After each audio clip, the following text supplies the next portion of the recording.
Angetreten. Ihre Befehle?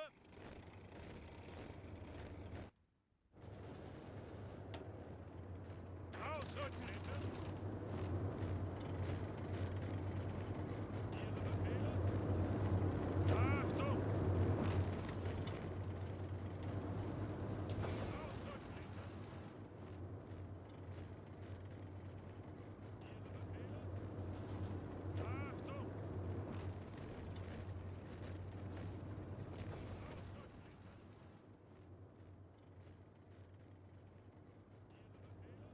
Befehle? Achtung! Achtung! Ausrücken!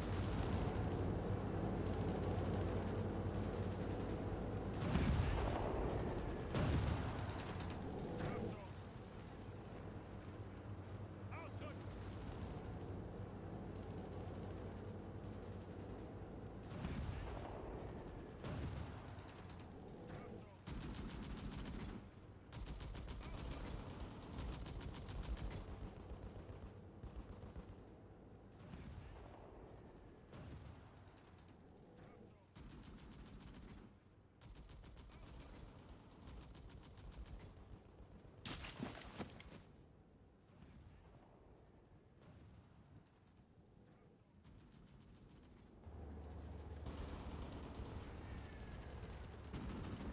Ihre Befehle?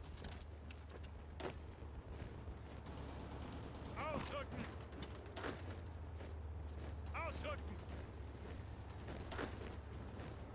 Ihre Befehle? Ausrücken! Ausrücken! Ausrücken! Ausrücken! Los, los, los! Ausrücken! Achtung! Los, los, los! Ausrücken! Befehle! Achtung! Los, los, los! Ausrücken! Befehle! Achtung! Angetreten!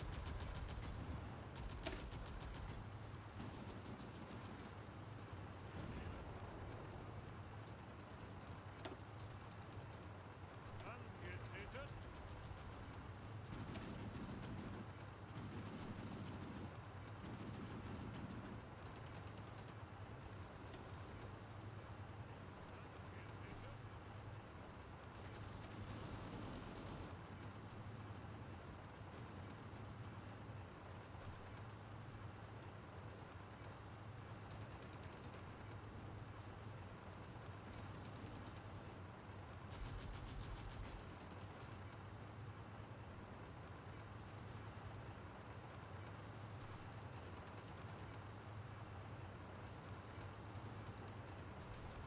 Zuhören! Bereit?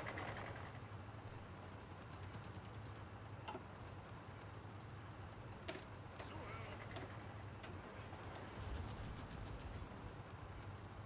Bereit?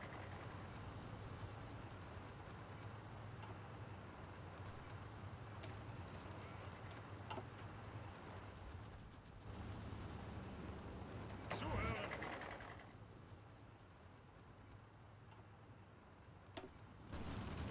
Ausrücken!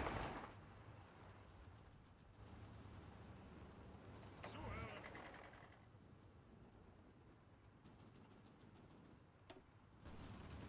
Ausrücken! Zuhören!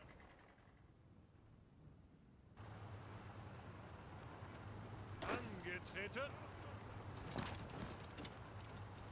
Befehle? Ihre Befehle! Angetreten!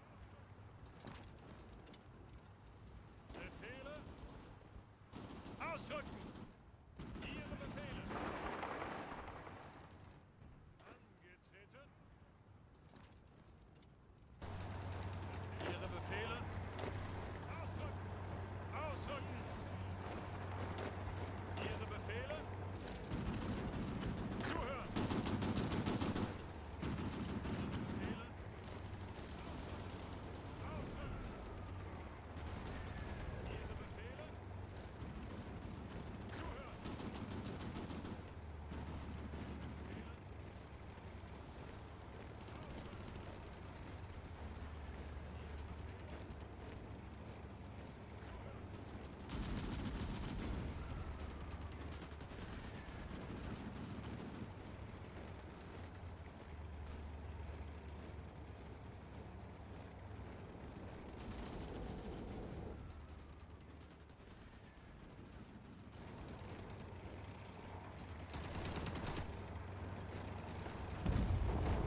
Now you should hear me.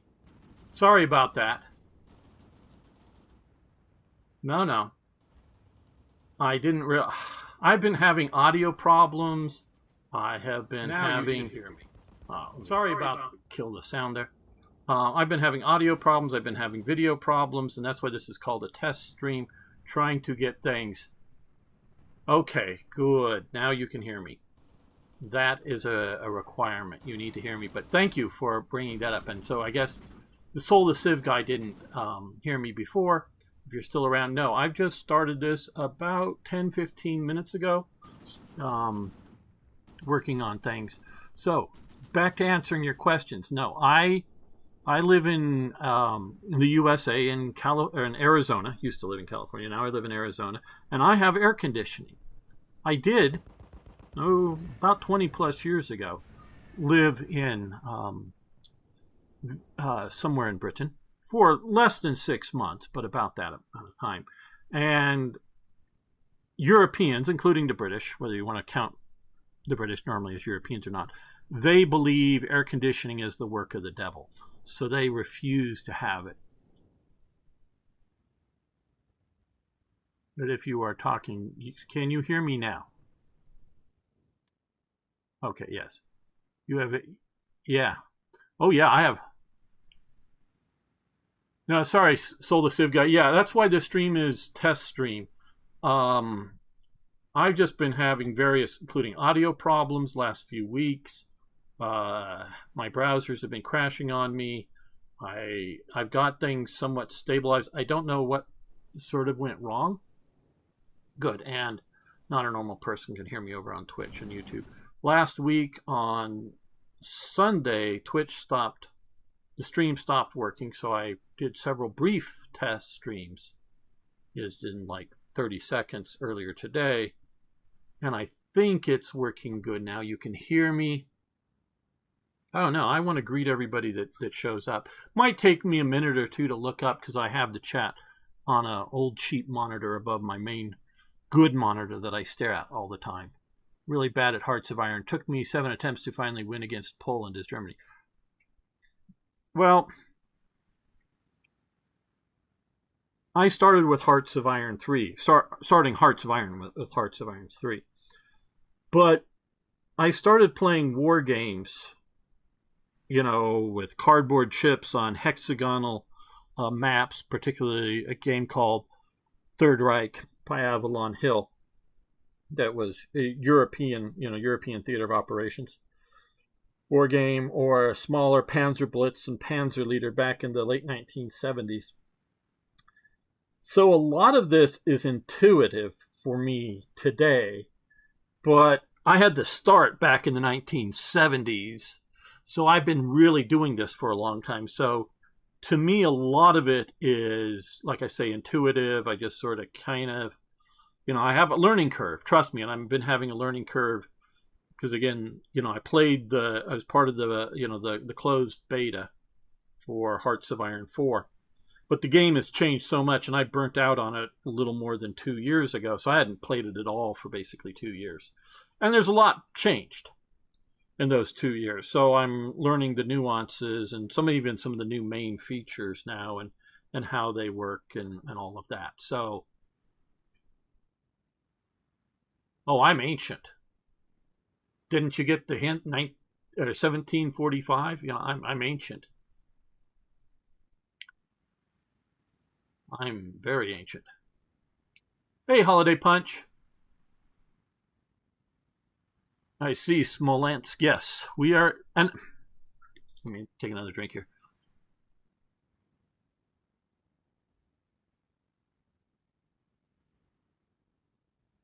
There is one game that I know, well, earlier version, but one game that I know is more sophisticated for the whole Eastern Front.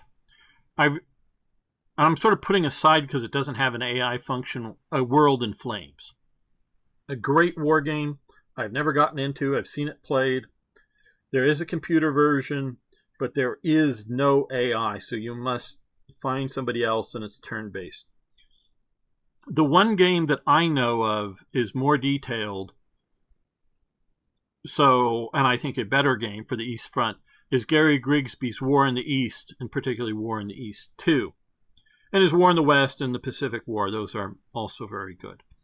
But right now, and I've modded, you know, a mod that has 60,000 plus downloads. Now, it was a sub-mod for Black Ice for Hearts of Iron 3. Now, with everything that's in here, including this, railways and supply points, is now the most sophisticated grand strategy, you know, the globe, not just a front, you know, like I say, Gary Grigsby's War in the East, if you're just looking at the Eastern Front, great. But this is looking, you know, at the whole war. This is the most sophisticated grand strategy war game out there, as far as I know, and I could be missing something. I've seen it play through a Gary Grigsby's War in the East. I really like how it looks. Oh, yeah. I played a little bit of War in the East 1, just a little bit. I've played a fair number of the scenarios for War in the East 2 with a good long-term friend who lives in England, Exertion. We got through a 2 or 3 episodes of starting. We were going to play it jointly together. I was going to, you know, handle the mouse thing, but he was going to be watching and playing along with me, if you will, the whole grand campaign. But first him and then myself, life took us in different directions, so we've never gotten back to being able to play that, you know, to really make a big campaign of it. And Old Crow, I believe, has a good playthrough of it on YouTube. And his channel's doing fairly well and plays hardcore war games. So, yeah. But like I say, you know, you're talking about Smolensk.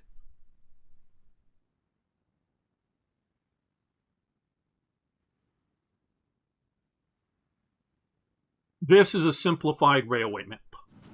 Okay, it just is. I have period pieces, however correct, or period maps, however correct or incorrect they are, so I can't, you know, because sometimes propaganda, you know, of railway maps of Russia, and it is more complicated than this. And you can look at, particularly, which I think is probably accurate, the War in the East map with their railways. But this is what I love about it. You can see the gateway to Moscow is Smolensk. Because if you don't take Smolensk, what are you going to do? You're going to have to secure all the way down through here and up here. Quite possible, but that, or, and of course we're going to be able to upgrade, and I am just been right now checking this. This is the time, remaining 4 days until we'll be able to potentially upgrade this railway link to get supplies better up to whatever supply source we may have. Now this is coming through here, up here, and landing, you know, supplies via the, you know, the ports here. But you're going to otherwise have to come through here, okay? And you're going to have to secure, you know, up, around, through, across this river, back across the river again, and drive in. So, yeah, you don't have to take Smolensk. But you can see how much harder, and you can build supply depots, but they take a while. How much harder you're going to have to supply not doing that. So it's quite possible. And you can also see here why Stalingrad is so strategic. I believe there's a railway this side of the river. I believe. I'd have to check it out to go for sure. I think there is some sort of pipeline that deals with the oil coming out here. But if you cut, and this is a major traffic artery on the river, which of course is seasonal. But out here is really just about as barren as it looks on this map. It may not be quite as barren, but so if you get Stalingrad, everything south, including Astrakhan, and everything else is now cut off. So there's going to be, I'm not saying you couldn't have, and how many ships did they have on the Caspian Sea. But it doesn't mean that they couldn't have loaded some oil onto, into like oil drums, loaded onto some sort of, minor ship, taken them over here, offloaded them, put them on the, railways, and then railway them all the way up to here and railway. So getting your oil or your gasoline to whatever refinery. And so this would have been a key going from Rostock to Rostock. Right. Yes, that is, you got to come in through here and up and around. And so it's such a, a strategic point if you get Stalingrad. Stalingrad has quite importance in getting the oil from the Caucasus up the Volga River when, like, the railway through Stalingrad was captured by the Germans. Absolutely. So,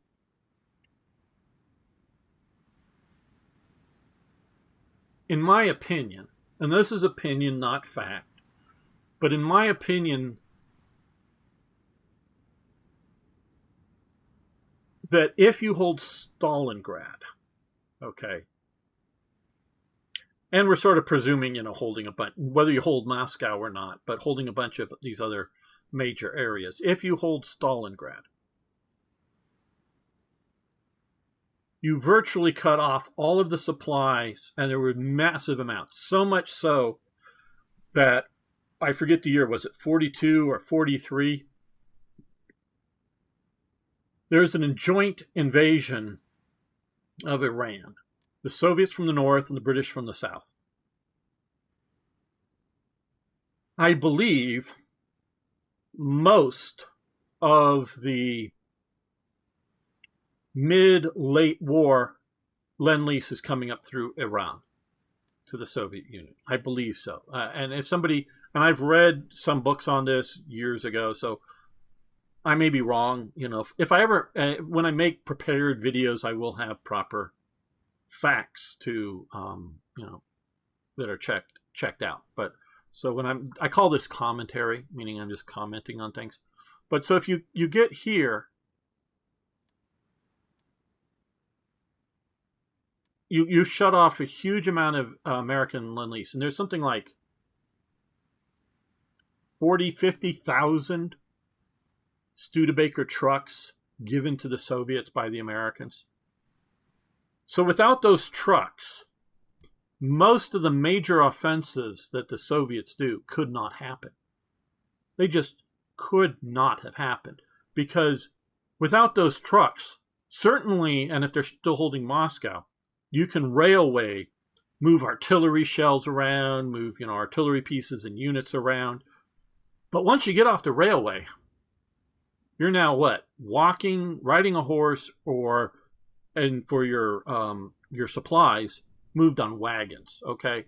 So, yeah, you can make an offensive, but it's going to be like a World War I offensive, not something like we see in World War II. Oh, sure, it would have some tanks involved, but we're talking, you drive tanks, they can only go so far, they run out of fuel. And if you're waiting on the wagons to catch up to the tanks to refuel them, you're now moving, not tactically, moving from one position to another position around here, but you're now strategically moving at the rate of the wagon. Yeah, you can punch through the front line, but you're only going to get as far as your tank of gas. And then you're going to wait for the wagons to catch up. And then you're going to punch again. So not that tanks are ineffective. And to mass do these attacks, you need all those trucks. Okay, so if you cut this off, you're cutting off whatever oil that can be brought out from Iran. You're cutting off of the Soviet oil in Baku. Okay, now the U.S., I know they ration gasoline in America. And sorry, probably Holiday Punch has heard this before, and some of the others who've been around a long time that listen to me blather about this. But there was no need to ration gasoline in America during World War II.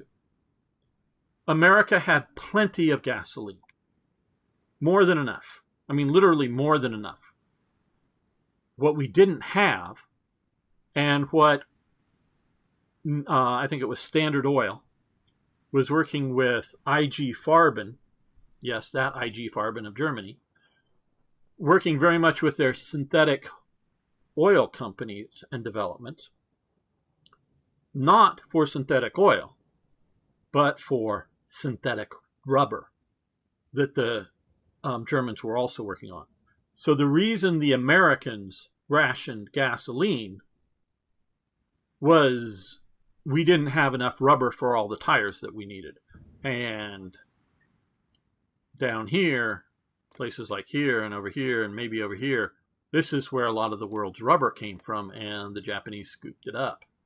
So the U.S., yeah, Britain had some rubber in Tanganyika that the Germans had originally planted. It's not native locally, and they're both into plantations. You can see some here. Though it should be more than 3, I believe. Depends on how much 3 really accounts for. Both plantations as well as sort of growing wild that people would harvest at an industrial scale, meaning locals would just, go out and harvest themselves, but at collection points, it'd be an industrial scale. Actually, a distant family member of mine down in the very early 1900s, there it is, was down in Brazil dealing with the planting of rubber plants down here. I thought it was more down here, but wherever it was. And he just went down there for, 5-10 years, I don't know exactly, and worked down here and then moved back to the U.S. And so a lot of the rubber was cut off, and so there wasn't enough rubber. So the way the Americans regulated it wasn't so much like, oh, you couldn't go in and buy tires. Not that there were many. I mean, they definitely were civilian sales tires, because whether it's a taxi in a city that needs to move people around, or whether it's a delivery truck driving around, you need tires to keep the American economy moving. So you need tires, both car tires and truck tires. And in some cases, they're about the same kind of things as small trucks, delivery trucks moving around. You needed that in the American commercial market. And if you were like a taxi cab, you could have, as much gasoline as you wanted, because you were, busy driving around New York City or Washington, D.C. or Philadelphia, keeping the city humming. But they wanted to keep, everybody only driving around and I'll get to the chat, as keep 4 spare tires and donate your best tires to the war effort. Right. Well, there was a lot of rubber drives going on. So, yeah, there's a lot of that's what the Americans needed. And, of course, driving across the Soviet Union, and sure, hard, asphalt or concrete roads are sort of rough on tires, but also rugged terrain is rough on tires, too. So you're going to need lots and lots of tires going in. You're going to need more sets of tires than just what comes on the truck. It needs to go in the Soviet Union. So, if you look at this, if you control Stalingrad, there was some Lend-Lease coming through Vladivostok. The Japanese very carefully did not attack Soviet ships. But there's not many of them. And this is a very tenuous railway connection. There was a lot more flying of airplanes, American-made airplanes, as in the thousands, flying them in, and then flying them, west.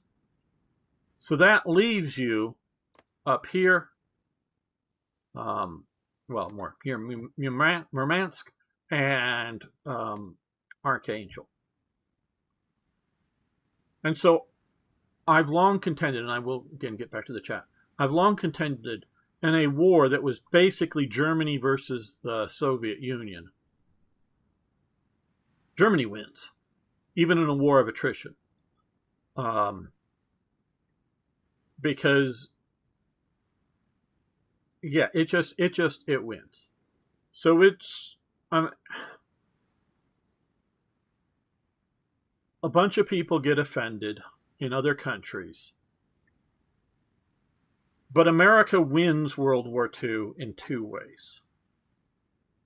One of the major powers, because we can talk about how Switzerland wins World War II. They win by not fighting. They don't have a lot of people dying. So they win. Their army is strong enough that no one invades them, and they win the war. Same with Sweden. They, win by not fighting. Okay. The U.S. wins from a major power aspect because it is materially better off after the war than before the war.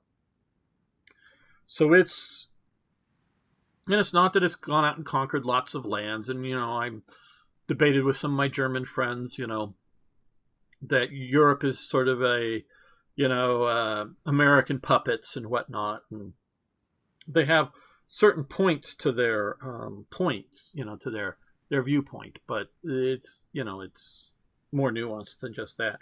But America is doing well. Everybody else, whether that's Britain, Soviet Union, France, China, they survive World War II. They don't win. They're on the winning side. So in that sense, America, as is the only real major players that it wins. The other thing is, okay, absolutely, America doesn't do the most dying during the war. Whether civilian population or military population, it does not do the most dying. We can look at all the deaths in China fighting the Japanese. We can look at all the deaths in Russia. Sometimes I talk about Soviet Union, sometimes I talk about Russia as a geographical thing. But all the deaths in Russia. Oh, God, yeah. The Soviets contribute more lives fighting the Germans than the French and the British do. Absolutely. There are more dead Soviet citizens, military and civilian, than all the rest, at least individually. I don't know if we added up everybody everywhere fighting the Germans. And we're putting aside the Pacific/Asian war for the moment here. So in contributing to, the combat, the Soviets contribute a lot to it. I'm not trying to diminish them and their efforts. But like I say, if it wasn't for the U.S., they wouldn't have had the trucks. And then we're just about even. That they can't do anything else, but they wouldn't have had all the tanks, all the airplanes, all the artillery shells, all kinds of stuff that they would not have had. We send them like hundreds of railway engines. Not so much, the rolling stocks, the cars. I would be surprised if we didn't send the components to be put together for the cars, but I don't know. But we ship them railway engines. So even there, again with this sophisticated idea of the railways now in the game, you can't move as many trains around. However many hundreds of railway engines we send them, they would be that much fewer. Now, they might be making some, though a lot of the railway engine factories are turned over to tank making factories. So I would contend, that doesn't mean if you hold Stalingrad, Germany wins. I'm not saying that at all. But it radically changes the equation. Because the Soviets do have reserves of oil outside of, Baku and the south down here. But they're going to dry up. And even if the U.S. has the ability to send supplies in through these places, they can't send in enough oil.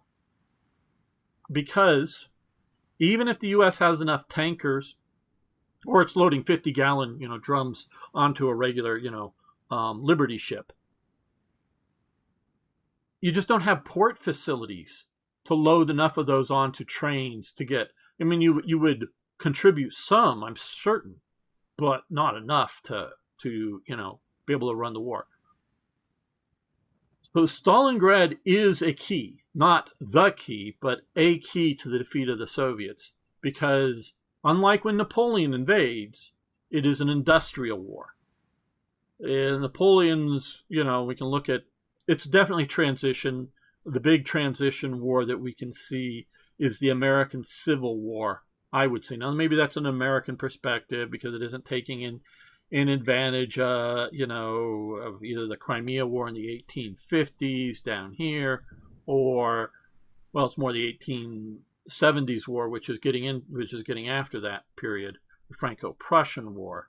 But it's really the American war that the South can produce armies, can produce soldiers, and can get enough rifles and munitions to fight battles, but they can't deal with the industrial capabilities of the North. And they just don't have, it's just too much. It's no longer, everybody, Waterloo is right around in here. Everybody, let's show up at Waterloo and for 4 days have a big battle and decide who's going to rule Europe. Is it going to be Napoleon or is it going to be the coalition forces? Let's see. And we'll figure this out, after the because it's really sort of 4 days, not just the 1 day. The 1 day of Waterloo is the culmination of everything. But it's no longer that. And it's really sort of the American Civil War where you see both industrial production, but also industrial scales of moving people and supplies on the railways. The waterways are vitally important as well in the American Civil War, both coastal, the Yankees coming around using their coastal abilities, and both the Yankees and the rebels using the waterways in the South are also massively important as well. Okay, let me get to the... Hello, challenge boys. How you doing? Let me read all this things. I was quite surprised when I found out Iraq was willing to join Germany's side, which caused an invasion from the British to prevent it from happening. Okay, not exactly correct, Holiday Punch. Let me take a drink here.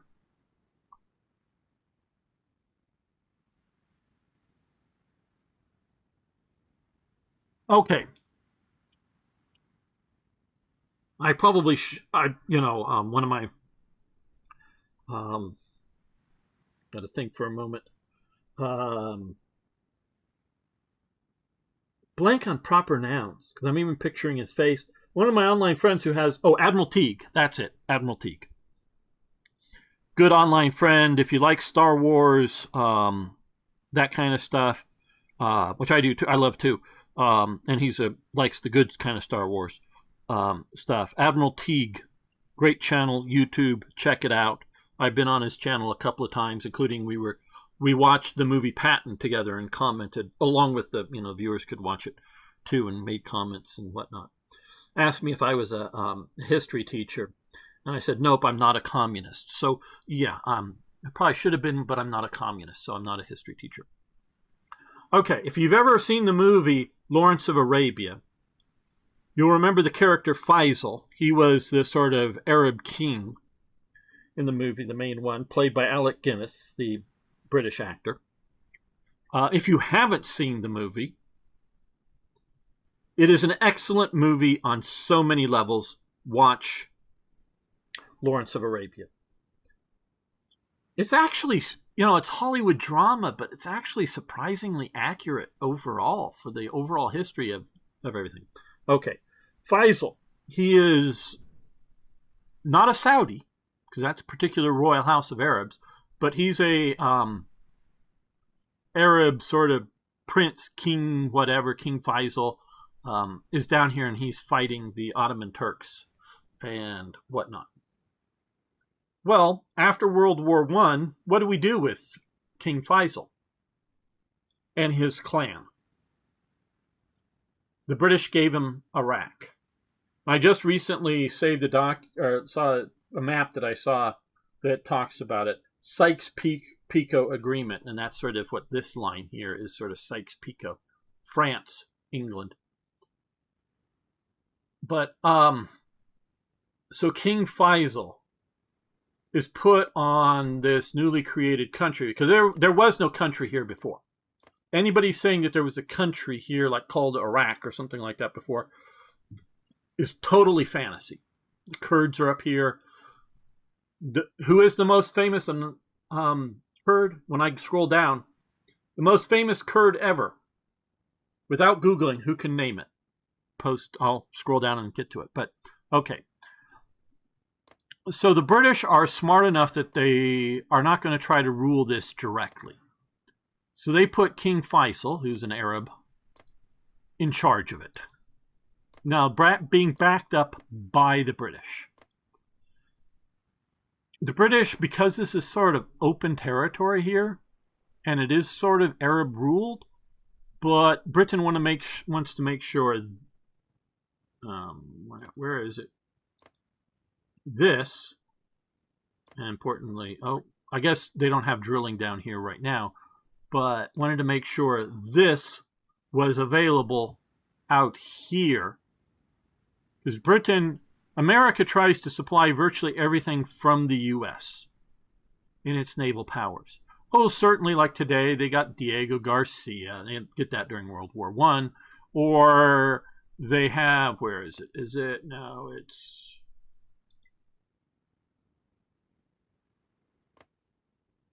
Yeah, Guam. We get this from Spain, the U.S., and still U.S. territory to this day. We get this, and then we also sort of have protectorship over the Philippines.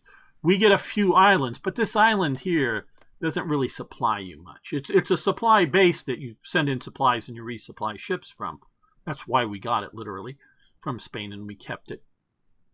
And before you go, oh, colonialism, it's terrible. I guess you call them Guamanians. They were reasonably happy. I don't know if they were unhappy being subjects of Spain, but they were reasonably happy being subjects of America, after we took it over. And then the Japanese conquer it. And then literally the Americans come in and destroy every single building on the island. That's a description from the Americans after showing it up with, naval bombardments. And so we bombarded the island into complete and total wreckage. And the Guamanians are so effing pleased that we're back because, oh my God, have you ever met the Japanese? And so they were just, and they, to this day, are smart enough people that they know that if America were to leave tomorrow, whether it's the Philippines, the Chinese, the Japanese again, or the Australians or somebody, the Indonesian, somebody will come and swallow up the little island. It's indefensible by its own people, So they are very happy about being American citizens, and they are. They're not subject people. They're not like the Filipinos, which were, we occupied and all that. But no, they're totally American citizens, have American passports, American citizens. They get to vote in their local elections here, for mayor or whatever. That's it. Now, if they move to another state like Hawaii or California, then they get to vote in the national elections. But they have to actually be a resident somewhere else. So, yeah, we still control it as a colonial possession. But trust me, they're really happy at being an American because they realize that if they're anything else, if they're independent or somebody else is going to swallow them up. And the U.S., of course, protects. A few of these other islands are still technically American, and some are just sort of pseudo-protectorates. But, okay. So Britain, because it has India, it has Hong Kong, Singapore, other Malaya, it's trying to have localized supply points that supply locally and not supplies shipped in from other places. So it wants to get the oil, and it sort of kind of backs up Faisal's army from the air. The RAF is the main thing. Well, there is a revolt against Faisal while the Germans are pushing out here. That they revolt against it. The British have a base or two that are deep in here that they sort of ford up in, sort of like a Bagram air base kind of thing of the day. Their main fighting vehicle was the sort of World War I or 1920 version of the Rolls-Royce armored car, if you know what those look like, with just a single Vickers machine gun on it. That's how technologically advanced the ground forces are. And they're all outdated airplanes, stuff that you don't want to put anywhere near against the Luftwaffe. Well, when the revolt breaks out, Germany is like, great. And they immediately rush basically air power down. A squadron or two of, the BF-110s, the Messerschmitt twin engine airplanes. One of them like flies squadron, repositions, I believe, from Finland, not, all in one flight, but several, land refuel, rush down here and battle the British for a while. But the British move in. A lot of forces come from British, India, sort of Indian army forces, and they push up. So it's more of a revolt against King Faisal. But the British had already been this was a protectorate. So it wasn't independent. But it was locally ruled by King Faisal, and maybe by 1940s his son or whatever. I'm not sure who was the actual king, but it's that Faisal's family that are the rulers down here. And they're the rulers until basically the Baathists, which included Saddam Hussein, did a coup against him later, in the post-war world. So it's more of a revolt against King Faisal that happens. And it's a pro-Axis, if you will, revolt. So that is the basic story of it. And the British fight their way back and destroy the forces. And what German airborne forces, or air forces, not like airborne as in paratroopers. Well, they might have a few, just a company or two or something that was flown in. But just small amounts. They evacuate out. And you got to remember, while some of this is going on, Syria is Vichy French. But the British eventually invade and take that over. Okay, so yes, there is the whole Axis stuff. And it is, if Rommel ever gets into here, that changes things. Now, I don't know, again, since we're here in supply, there is no railway connecting here to here. Okay. I don't know about back in, 1941. I'm sure there's a desert track. But to this day, there's just a highway across here out of Jordan. The railway in northern Syria, and, because this is a little deceiving, a little wrong, and southern Turkey go in and out of Syria. Because when it was built under the Ottomans. So the post-World War I border, it goes in and out of. And it goes sort of in, I don't know how accurate, but it goes sort of in and out of this border here. So even if the Turks want to get something from here out to here, they sort of have to go through French-controlled Syria at the time. I collect all kinds of things, including, digital stuff. I have, scanned in copies of a railway enthusiast magazine from the late, I forget the year, probably 38 or something, 36, 38, of, for railway enthusiasts like there are today.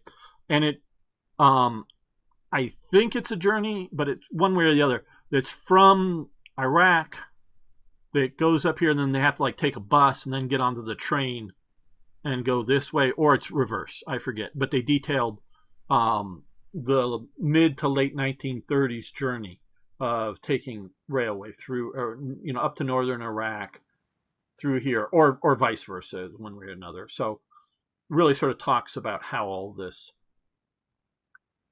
works. So I don't really know how well Rommel and crew could have. I'm far from saying he couldn't have punched through here, come up through here. Turkey is really the key. If you get Turkey, you're doing much better into the war. But Turkey is a hellish mess to try to fight through.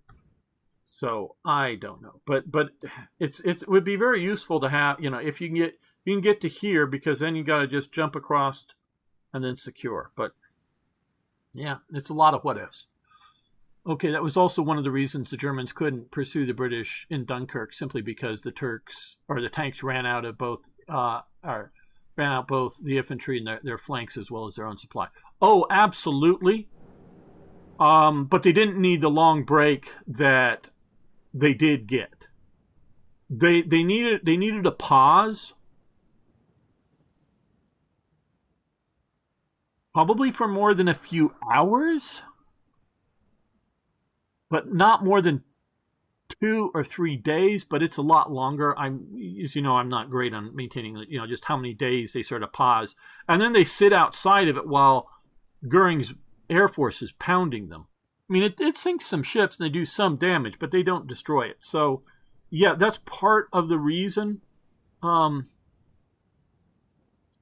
that's why even post-Dunkirk that you have Fall Gelb and then you have Fall Rot, which Fall Rot is the punch down towards Paris and securing the rest of France. Sort of like along this border here. So that they have to do that too. So yes, even the Germans, with the amount of trucks that they have and the relatively short distances compared to out here, you still can't just keep driving, keep moving, keep going. And it's not just the guys get too tired or something and need a night's sleep. It's more than that. And if you really look at this railway map, it's just crazy thick. Okay, yeah, sure, you get down Luxembourg here. Here. Yeah, the Ardennes Forest. Okay, that's few railways. It's mostly, but up in here, it's crazy thick, and out here it's crazy thick. Much more so than what's being shown here. So yeah, you really have to do that. So this is what I say. Germany, I would generally endorse, and I know I've just talked for the pro-Hitler stance of holding Stalingrad, but the German armies wanting to approach, and particularly Manstein's viewpoint, is when the Soviets punch hard, fall back, let them exhaust themselves, and then he wants to then, since the forces have fallen back and not fought to the bitter end at whatever point, that they'll be ready to counterattack once the enemy has exhausted their ability to push in, whether that's because you'll outrun your ammo supply. If the Soviets are holding in a place like Smolensk, they have Smolensk, and you're outside of Smolensk, and they're going to attack you, and they're going to attack you hard, and you're going to fight super hard here. And let's just say you do have an ammo dump just here, or whatever, Well, they can keep moving in all the supplies they need to their ammo dump, and whether it's a short truck ride, a short wagon ride from whatever the front line, or from the front supply point is to the front line, no problem. You can keep doing that. But even like with a trucked up army, if you fall back, once you determine where the big thrust is happening, you fall back. Now they've got all this space that even if it's 1,000 trucks, instead of driving back and forth here, they're driving back and forth here. So they're going 5 times as far each way. So one truck moves only 1/5 of the supplies as it does if it was moving here. So they exhaust themselves, and you aren't exhausted. You counterattack. And you also know that this is where the big push is. So you bring in, whether it's reserves from back here, or shift a few of the mobile divisions from other parts of the front line to do a very rapid, not a long-term, Operation Citadel, that they're going after the Kursk, down here I know, going after the Kursk Bulge, that they were able to entrench themselves. These are just a matter of a day or 5 days, or whatever the amount of days is. And sure, the guys with the guys who have a shovel that can dig a foxhole, they can entrench themselves that way, but nothing more than that. And then, but even normally, you're letting them move to their exhausted supplies, and then you're counterattacking and destroying the forces. That would have made more sense than trying to hold every square foot. Yes. Okay. It was also helping Germany that the Soviets had widely different railway gauge. Yes, that is definitely a critical element. I mean, if the Germans isn't at war with the British when Barbarossa begins, they have like an additional 350,000 plus more soldiers. Yes, those 35 are, yes, absolutely. And Challenge Boys, hello, game. It's Big D from, oh, okay, hi, Big D. I'm trying to keep track. I remember Big D's name from Discord. Nor the guns and the ammo, boots, absolutely. And hello, Tippet. Good to see you. It's been a little while. Yes, I know. You haven't been around much. Good to have you here. 30 to 40% of the food was spent to the USSR by the US. Absolutely. Yes. And where else are you streaming? On well, okay. I'm also on Twitch. Gamer _1745 on Twitch and on YouTube. So you can catch me either place. I have people that prefer either one. And hello, the Bear Jew. I remember that name, I think. I'm doing very well. We're just talking strategies and my viewpoints of World War II. So,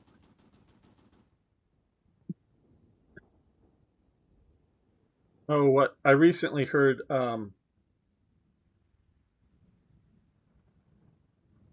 a description that isn't entirely inaccurate, and I know some other historian, I forget which, said the Navy was very National Socialist. It was not. This other person and I would agree with this analysis. Hitler had a Prussian army, an imperial navy, and a National Socialist Air Force. And I would agree with that entirely. Hitler, being both an Austrian and serving in a Bavarian army unit in World War I, almost said II, but in World War I,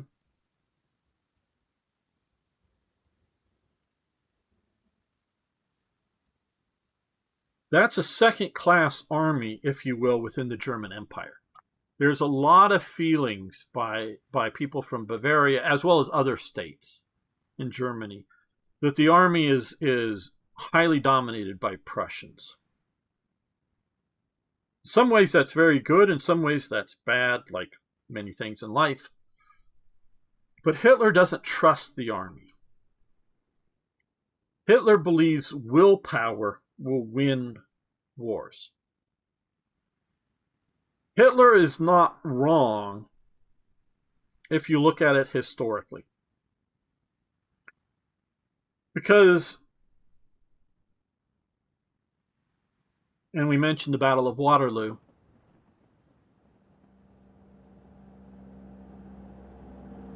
even though Napoleon really wasn't commanding the battle of the final day of Waterloo, the actual sort of Waterloo day. But when he sends in, or because it's sort of Ney and some of these other people, well, Ney's doing all the cavalry charges, and I read this one big thick book on Waterloo many years ago, but trying to remember all of it, and it's sort of telling both sides of the story. I forget the name of the book, but a 3-inch thick book on it. And yeah, I've read it 30 plus years ago, so how good my memory is. And I'm not memorizing it as I'm reading it, even then. But it's more like Napoleon releases the Imperial Guard, the old guard, which you had to be a long veteran campaigner to be in the old guard.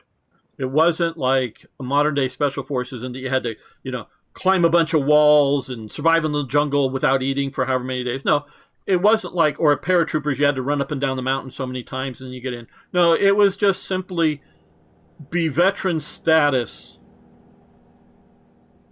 long enough and be sort of accepted into it. So it was an elite formation, and it was very much on loyalty. And when it's reconstituted during the 100 days. And remember, the old guard now is, as a sort of reconstituted formation, is about 100 days old or less. So the old guard are veterans, not always long-term veterans of the guard, but long-term veterans of Napoleon's armies.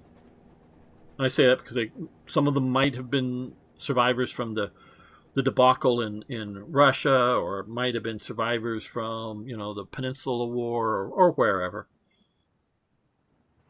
When the old guard is sent against the British, and they're marching up against the hill, that they know the British are there, but they can't quite see them.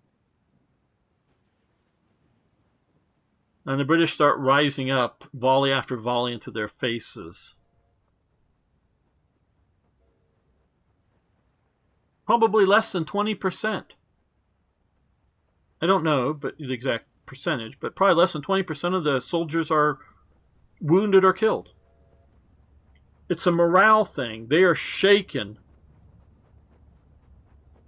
by Wellington's, and most of these guys are veterans of the Peninsula Campaign, by Wellington's very steady British soldiers that are willing to stand against the old guard coming at them, knowing that it's an old guard, as they pound their drums in that sort of old guard, or the French sort of advance, whatever it's called. And they're just pouring musketry into them. At some point, going up that hill, it's not that big of a hill, but it's a bit of a rise. Their morale breaks and they flee. They never get within bayonet range to put their bayonets in. Now, I'm not saying that had they got to bayonet range and charged home, they would have won. But I'm not saying the British would have held either. I don't know. I really don't know. And so we're talking two very veteran formations, if you will. At least the British are veteran formations. The old guard are veteran troops. I don't know, because again, it's called 100 days for a reason, because it's approximately 100 days long, since 100 days from when Napoleon escapes Elba to basically the Battle of Waterloo. So just over 3 months that they're having to put back together Imperial France, if you will. And so Hitler understands that. Hitler is not stupid, people. Hitler is not stupid. But Hitler is limited, like we all are, by our knowledge and experience, okay? And I am no fan of Hitler, if you're even thinking that. No fan at all. But I have, again, those who've been around already know this. Back when I was in university, one of my whole university courses was, and it was like less than 15 people in it, was a whole semester-long course on Adolf Hitler. So I have studied the man.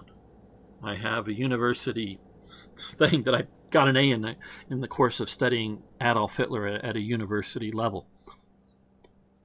And I got an easy A, in it. So I understand the man more than 90% of the people. Oh, I know there's historians that understand him better than I do. I'm not saying I know him the best, but I know him better than most people. And he and the Japanese are not wrong in having a certain emphasis on willpower. But, and this is what's changed. Now, it's already changed by World War I.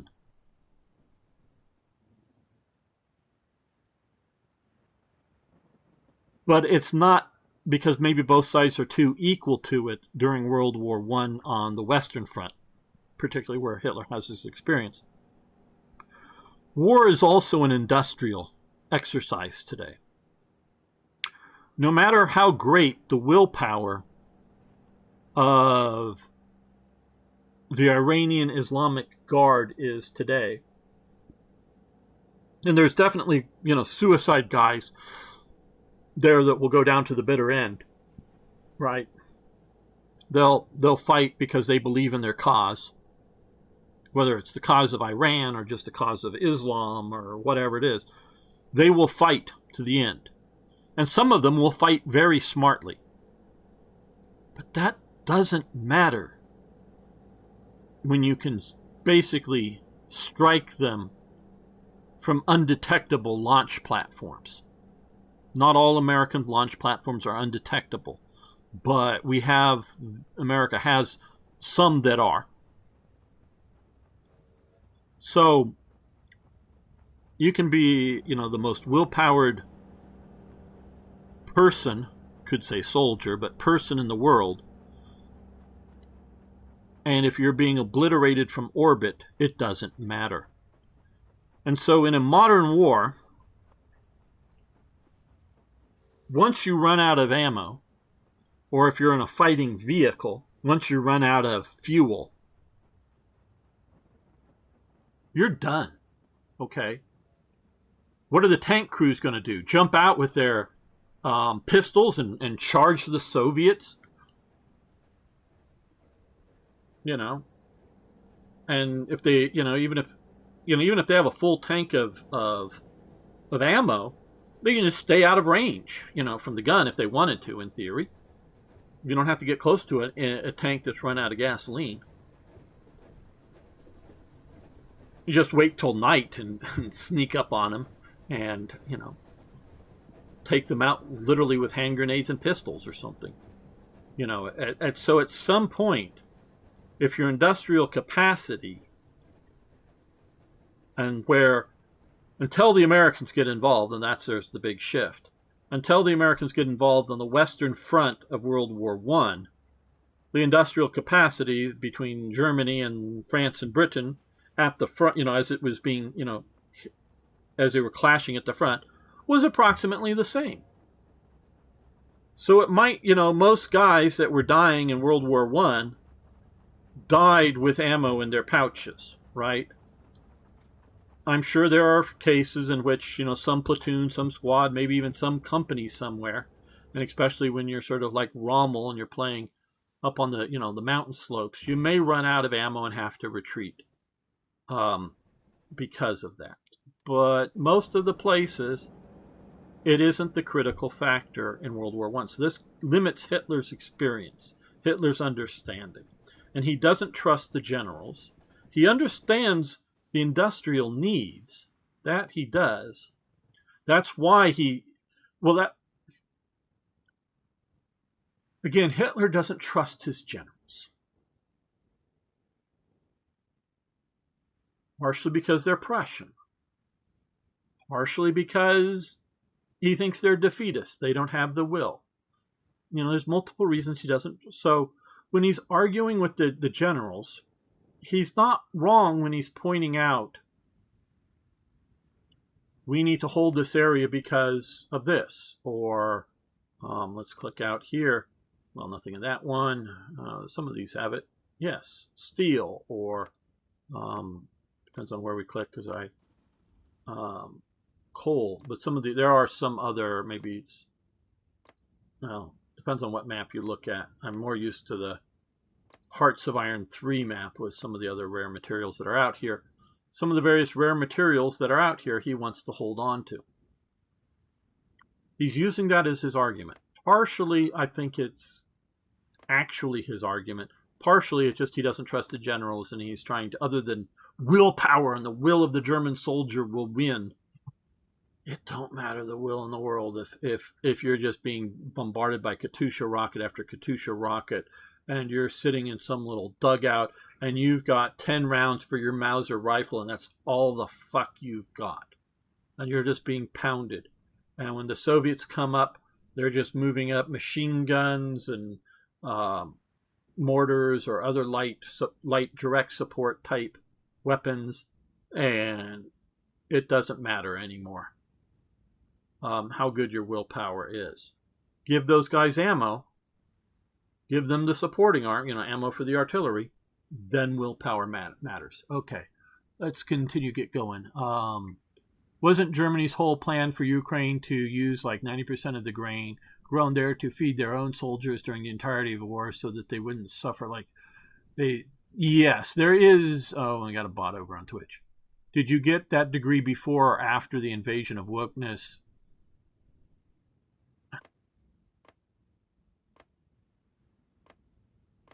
When I was going to university,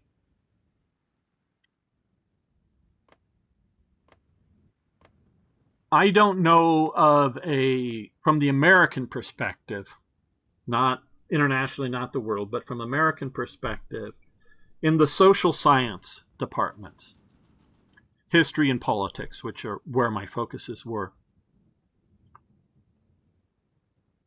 I don't know of a right of center person involved in it. I knew some very good teachers or professors or whatever you want to call them. And one particular, all of the political science professors knew who I was, if you could tell. And like when I asked for a semester off to go do independent study in Europe of history and politics, the head of the history department immediately signed my papers and I think was happy that I was leaving because I already had several classes. He was in him. His specialty was Latin America. And this was back in the late 80s, very early 90s. Woke wasn't yet a term, but they were all very left of center. The teacher, I don't know his actual politics, but the teacher who taught the class was a rather Western enculturated Muslim Arab. That's who the teacher was, teaching Hitler in a university. I don't think he was terribly fond of the Jews. Now, he never said anything much about that. But yes, and the history course that I had, it was an upper division course. There was no textbook. There were lectures, but most of the things were class discussions. We all wrote like a minimum 15-page, maximum 20-page, or something like that. Paper. That was the main thing we were graded on, was that paper. There were no quizzes and tests and that kind of bullshit. It was purely class participation. And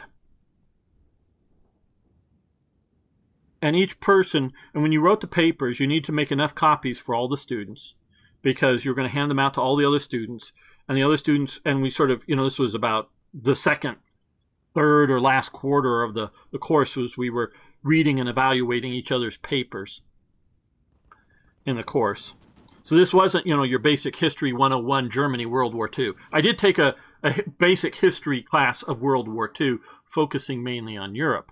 That, was a semester-long overview of World War II. But this was an in-depth course. I mainly used, and I still have, they're all packed away because I'm still in transit here.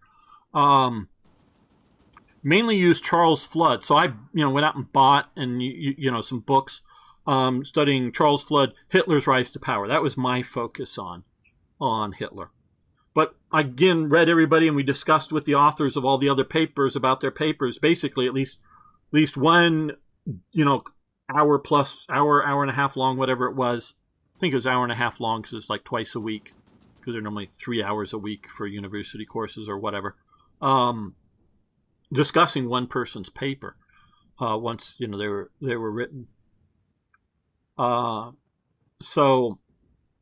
Discussing all the stuff on Hitler, and mine was on his rise to power up till 1933. And I turned gave him a copy and all the rest of the students a copy of my paper, and he talked to me after the class. He told me he'd give me a few days because I had written the paper, and I did a total of 3 footnotes down in the bottom, you know, at the, or end notes technically, but if you know what footnotes are in the paper. And he said, that's not enough. I said, but those are the only 3 things I had to look up in it. Everything else I just pulled from memory, just typing it out. Yeah, I know, gamer, but yeah, he knew my name. But go back and get at least like 10 or 15, whatever, more footnotes in it. Okay. So he allowed me to go back, because he believed me from participating in the course that I did just, and this is before, you know, there, you know, any AIs to write me a paper or any, you know, and this wasn't a course that was every year. It was, to my knowledge, only once given during my about 6 years in university. So I don't know how often this course was allowed to be taught. So it wasn't like a lot of, you know, papers floating around to copy from or anything like that. So he didn't believe I was like plagiarizing anything or just going off some other author or whatever. So I went through and I looked up some of the facts and gave him enough footnotes. So yeah, I got a, you know, complete 100% A paper on the thing. So it was not the quality of the paper he had any question over. It was how well footnoted it was.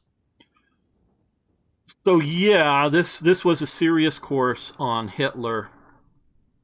But yeah, the university was already filled with communists by that point. And this is late 80s, early 90s. God, I can only imagine how bad it is now. And hello, Eric. Good to have you here. And I feel university have always been left as center. When I was going to university before I joined the Navy, I know Tobias, yes. A lot of my professors didn't seem to like my work. And, when I was taking like a marine biology course or similar, so it's just one of the courses I remember, but, you know, those type of courses that were sort of, you know, because you need to take some biology or whatever and some other, you know, I took math for dummies in university. Technically, it was called math for social science majors, you know, people who don't need math. Took that course and some you know, those kind of things. I was just an anonymous student in the, you know, the room with everybody else. But if we were talking history, as you can probably guess, history and political science, they knew who I was. They also knew that I knew the material and they couldn't fail me. Sometimes in political science or history, I would get B's. Now, my overall grade average was probably, you know, a low B grade average, because other courses I just put in the minimum amount of effort and passed them because I really didn't care. And this was to a real university in California. Say that what you will. Not just some, you know, community college, but a real university. I did actually have one conservative professor. Now I'm remembering him. I actually had him for a few courses. But he went to Oxford. An American, but he went to Oxford. And he was very conservative. I'm remembering him now that I'm thinking of it, but he's the only one. And he was not part of this other community because he was a different type of professor.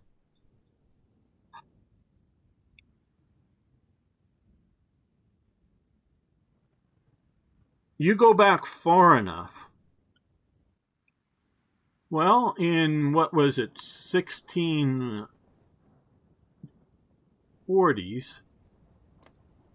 the royal standard is raised at Oxford, and Oxford was very royalist back then. So, okay, that's back a ways. You go back to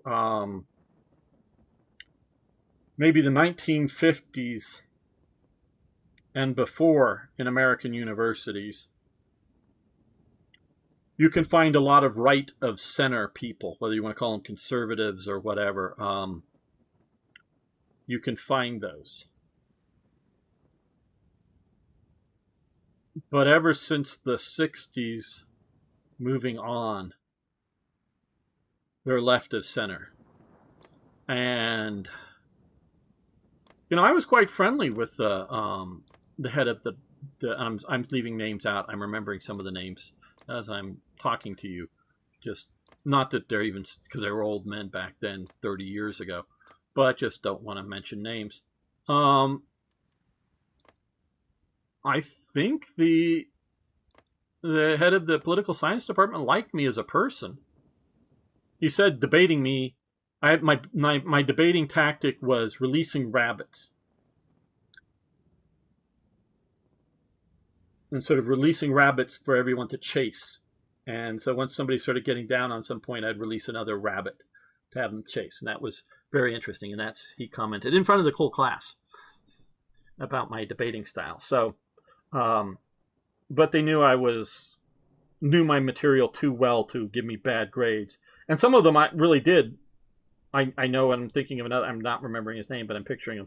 Another upper division professor in which we talked about revolutions and going on at the time, you know, upper division course that, again, definitely less than like 13, 15 people. You know, he even said, yeah, you know, getting to know me, yeah, you're not one of those right-wing hate people, but yeah, you're you know, as the caricature of the left, you know, of the right, but definitely on the right. I knew of two other open right-wing people that are actually members of the political science department, students. I mean, two other that were there. One was a, and as they normally are, Catholic religious conservative, and the other one was a you know, sort of Ayn Rand market capitalism kind of guy.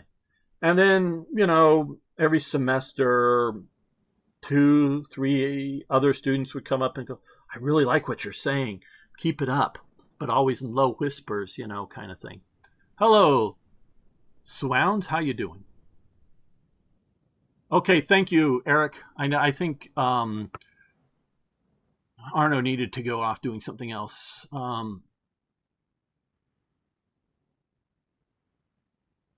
Oh, sorry to hear you've had medical problems. Tobias? And yes, I know who you are, your name, but I'm not going to say it online here. Hope you're getting better. They look at the world could be, not how it is. Well, you know, you're not wrong in that statement, and it's one of the things that the term that I've started to use, at least, and only in the last few months, ought-to-be's. They're the ought-to-be's. This ought to be this way. This ought to be that way. This should be. But this ought to be, ought to be. It should be. It ought to be better. The world shouldn't be or ought to be a particular way. People ought to be better than they are. People ought to things be better. Government ought to be better. Businesses ought to be better. Everything ought to be. Not how does it fucking actually work? How are humans? Nothing serious, just knee problems and sleeping problems. Yeah. Well, I know Tobias was in the Navy. And I don't know how the Australian Navy, because he is from Australia. I will out that. But I know Navy's onboard ships have short sleep cycles. So that can really do that for a number of years. That can really mess up your sleep patterns. Because I dealt with some of that myself. So yeah, sleep is, and I'm still dealing with it 10, 15 years plus getting away from those sleep patterns. So yeah, that might not be changing anytime soon. But I hope it gets better for you. The sleep patterns and your knees.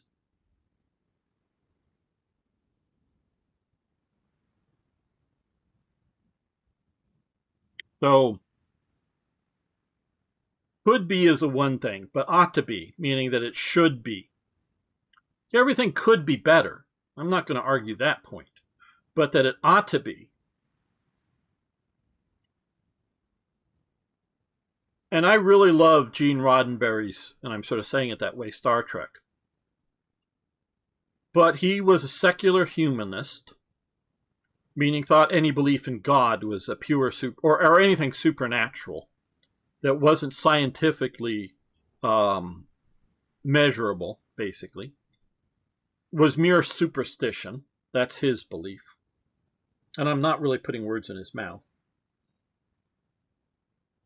And he wasn't a communist, as far as I can tell, but his Star Trek was set in a post-scarcity world in which, and this is something that Elon Musk believes in too, is something that only later do they really hone in on, replicators, just replicating food or whatever, but that the idea that most things that need to be done could be handled by automation.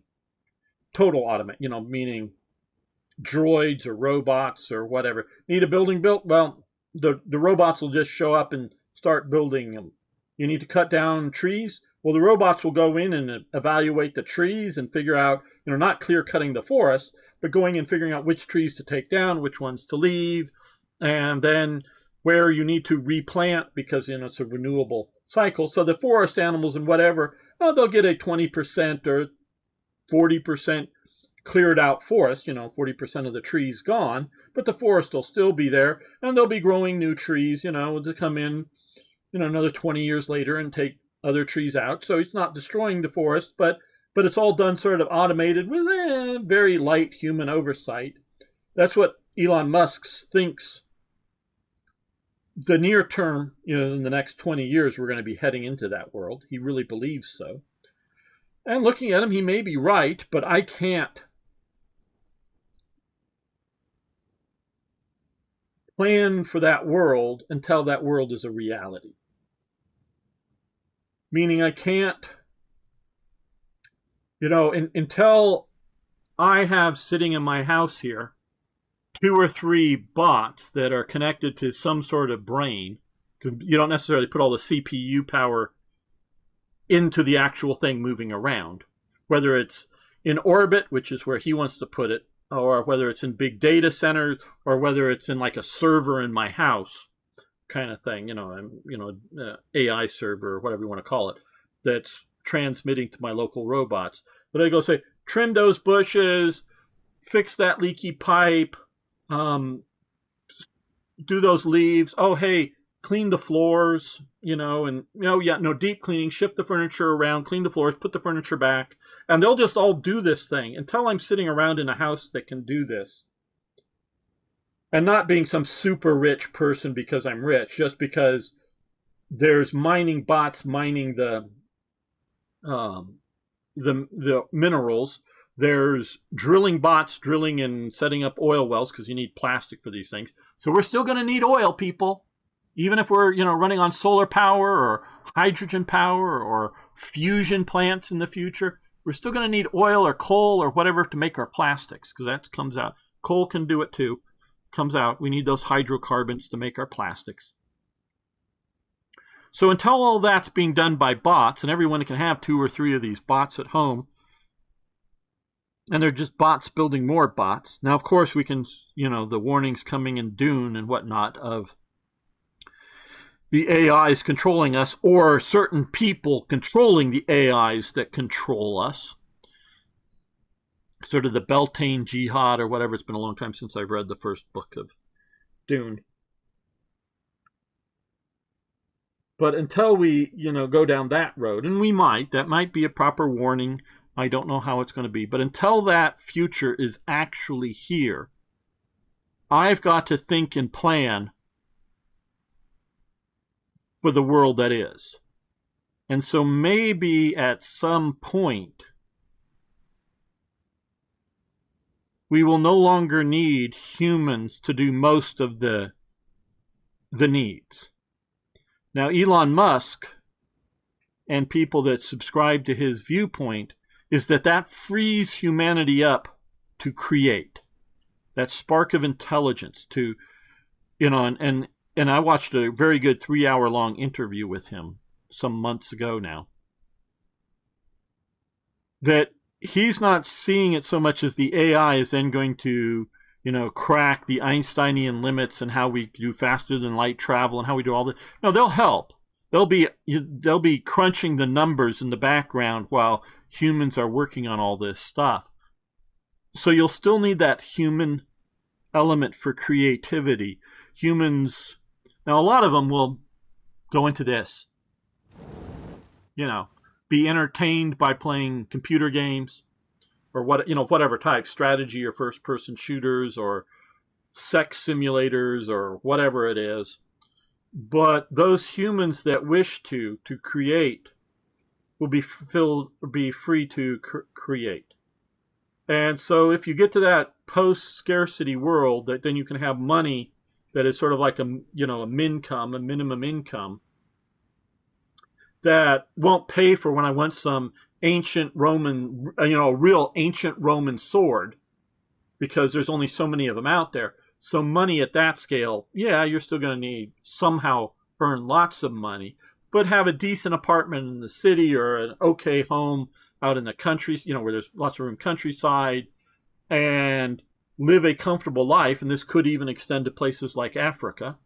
I don't know what they would do with all the robots, but in theory, it could extend to that sort of society until we get to that world, which might just be 10 years away. I don't know. But until that becomes a reality,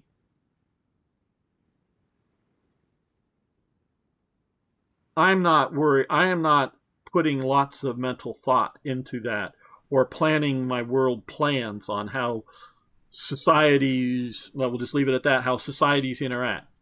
And the one problem that I don't think, well, I think he may know about it, but I don't think Elon Musk has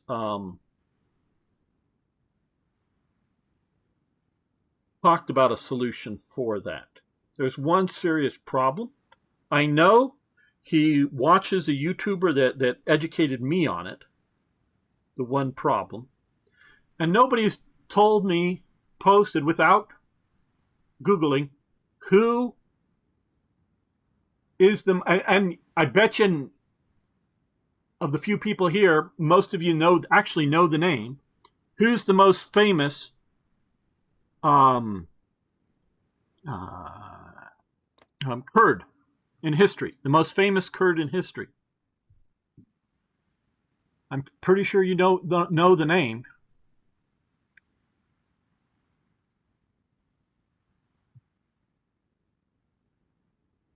Hey, Elizabeth, good to have you here. The problem is they discover new every day. Hello, Robert Coleman. He got it over on YouTube. Saladin.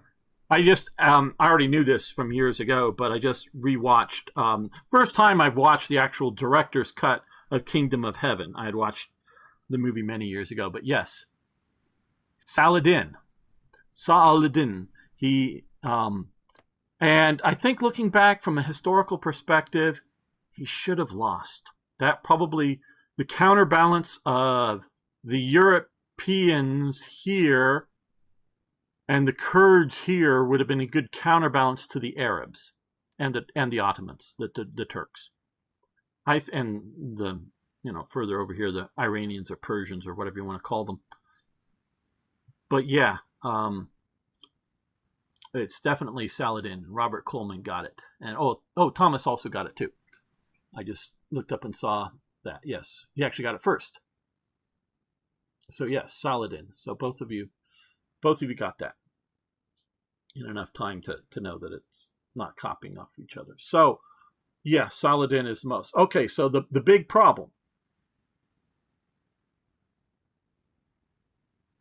with a post-scarcity world, and we're already feeling it in the West to serious levels. If you want to do a dive on it, deep dive, casual dive, look up Rat Utopia. They ran the experiment several times back in the 70s, in which they created a closed environment, and a fairly large closed environment, for like, I don't know, 3,000 rats or something. That was a perfect environment for the rats. We'll have plenty of food and everything else they need. And at first their population blossoms, but it always died out in the end.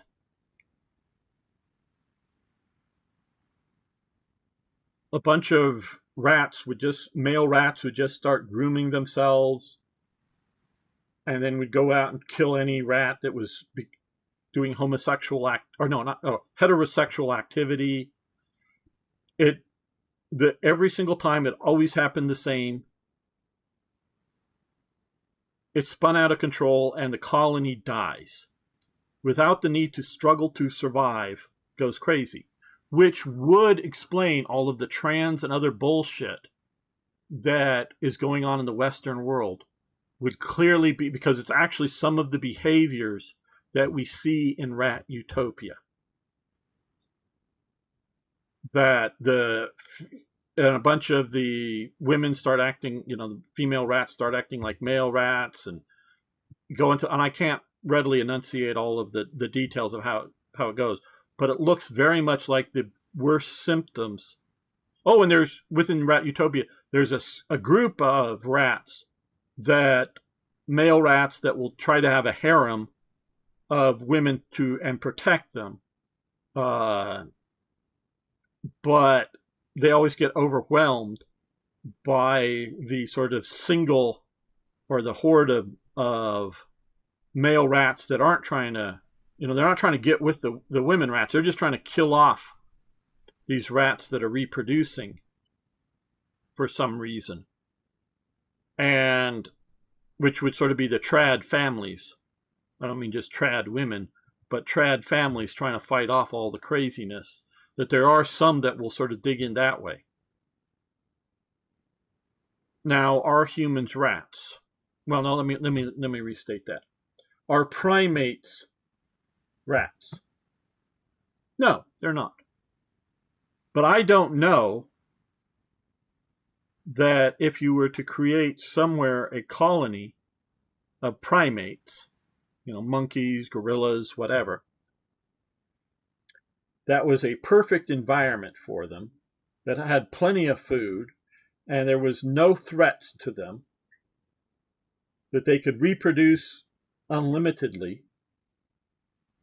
And it's one thing to experiment on a rat, it's another thing to experiment on, a monkey, or a bunch of gorillas, it can be cruel. But to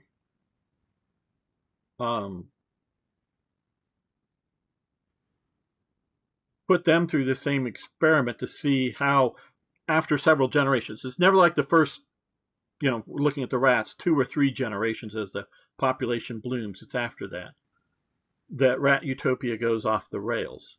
I don't know if the primates would go off the rails at some point, if they would show similar behavior. Then the next question would be, even though humans are definitely animals, and there's very primal elements within humanity that are going back to being animals, we are to some degree rational people. I don't believe that we're as rational as a communist thinks people are, because communists and socialists and they believe in the new man. They believe very much from what Plato thought, and he actually tried it out at one time, of getting a bunch of children and putting them on some little Greek island to try to have them. There was some experiment that they did, and it just goes off the rails very quickly. But in that, if you were to get some children and raise them in the new world, in the new system, that they could be this new man. I mean, they're being sort of gender neutral in that. And that they are rational beings if you got them away from religion and the irrationalities of their culture and all that other stuff. That if you were to create that you could create this new human being. Not a sort of super developed type human that the Nazis were trying to do, but a sort of an everybody and they're mostly just weighed down by the past. I don't believe that that's correct. But I do believe that outside of panic, and we can have long-term panic, not just like, I don't know, gunshots going off in the mall and everybody's, where the hell the shooter is and how do I get out of the way of the bullets as fast as possible kind of panic. But, oh my God, things are falling apart in society, or the war's coming, or the whatever. Panic can last years long. Outside of a panic, humans have a certain level of rational thought. And one person I do, Carl Benjamin or Sargon of Akkad, I do listen to a fair amount of his stuff. He very much believes religion is a good thing, but he is just still an atheist. Now, he goes to church because I think his wife is a believer, but he wants his kids to go and get that moral underpinning of the religion. Whether his children end up believing in God or not, I don't think he overly cares one way or another, but he cares about that sort of moral underpinning that religion has. So he in his life has come to see religion as a positive force, not just a belief in God, like, oh, I have belief in God, but religions are all fucked up, blah, blah, blah, they cause so much death and destruction. No, that's wrong. Organizations can do that. And if your only view of religion is something like the Catholic Church, as some hierarchical religious organization that has rules that may not really, you look at, I had like one very good, for many years, Jewish friend. He loved bacon. He loved pork products. He thought, yeah, Jewish dietary laws are great in the Middle Ages, but we've got refrigeration and freezers, and seafood's good and it's not bad. And so religious laws were sort of meant because those were the religious people were sort of the more educated people in society. Oh, and he was studying the Talmud and a bunch of other Jewish stuff too, and trying to do a deep dive on that. He wasn't just some secular Jew, but rather westernized Jew, but still trying to sort of explore some of the depths of belief. But he just looks at the dietary laws as they're out of date, and they were just sort of not so much God imposed on it, but educated people trying to keep uneducated people from making bad food choices. And so so if you look at religion, religious rules and practices, some of them can be very, very out of date. But the idea, and I'm not here to talk to you, I think you can tell, about religion and come to my whatever my beliefs happen to be. I'm just talking about it as an organization thing. So I think modern, thoughtful, even atheists see the value in religion. And just to have a moral viewpoint, a structure on why things are the way they are, not ought to be's, back to the ought to be thing. Now, we can talk about how you ought to behave, but dealing with, the way things are. And yes, Elizabeth, no struggle, no purpose. There is no reason to do anything. I see that from Challenge Boys, yes. If we lose the university schools, even science, to the irrational people, we lose big time. Decline in schooling is my biggest concern. No, decline in schooling isn't a big concern. I'm sorry about that. You're wrong. My biggest concern is the institutions, and those of you who followed it, that fat fuck of a woman land whale who worked for one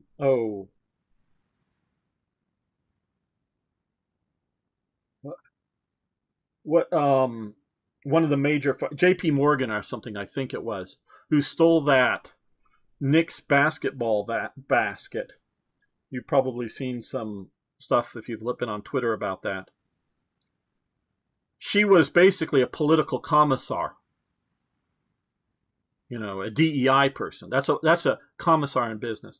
It's the left controlling all the institutions, whether they're media, education, business, if you will, you know, large corporate firms, however you want to categorize that. You know, okay, in America, partially because of World War II. I mean, there was a time also wearing a communist symbol, but wearing a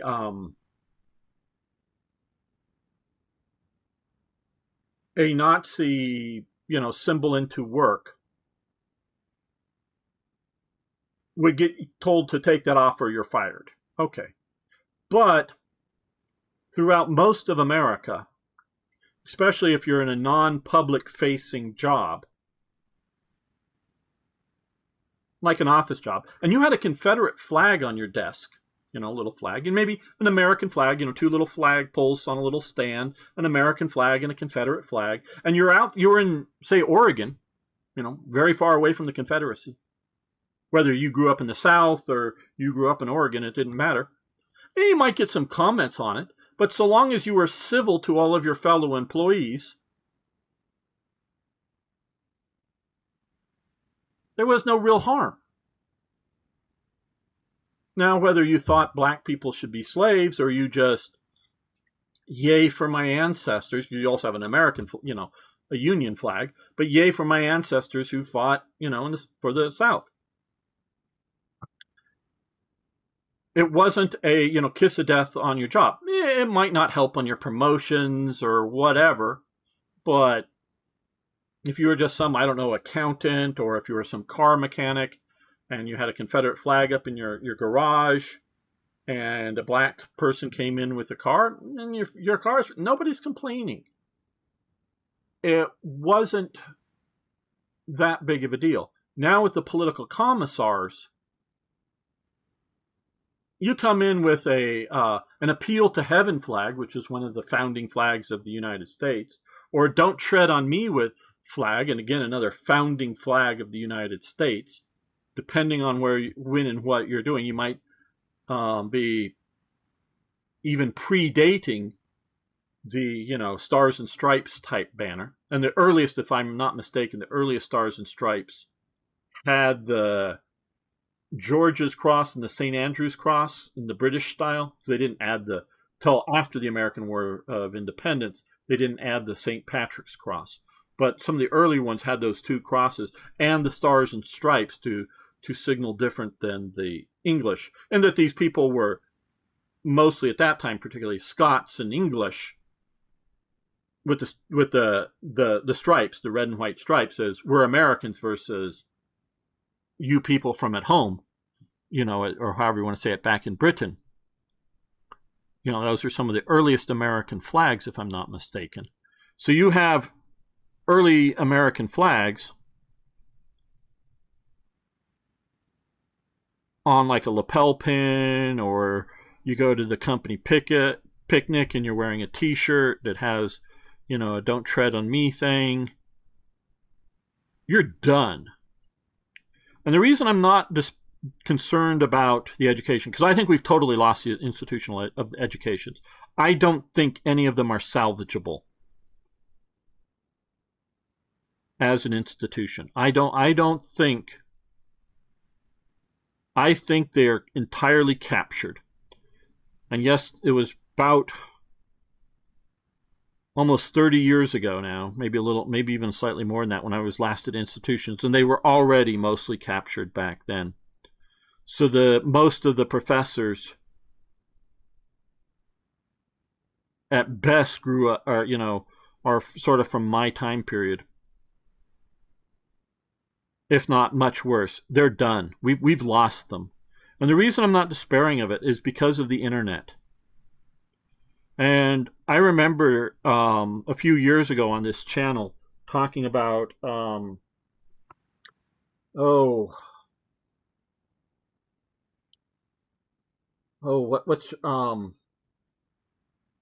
forget. For those of you who don't know, I moved to Arizona. I actually visited my other house. I have a house I have 2 houses in Arizona. I have a house that when my dad died, he was renovating it for me. I've not completed the renovation, so I'm living in the other house that I'm going to eventually rent out as my basic income. But I need to get the other house done. I was just over there this morning. So all my books are in boxes, so I can't even like walk into the other room and look at.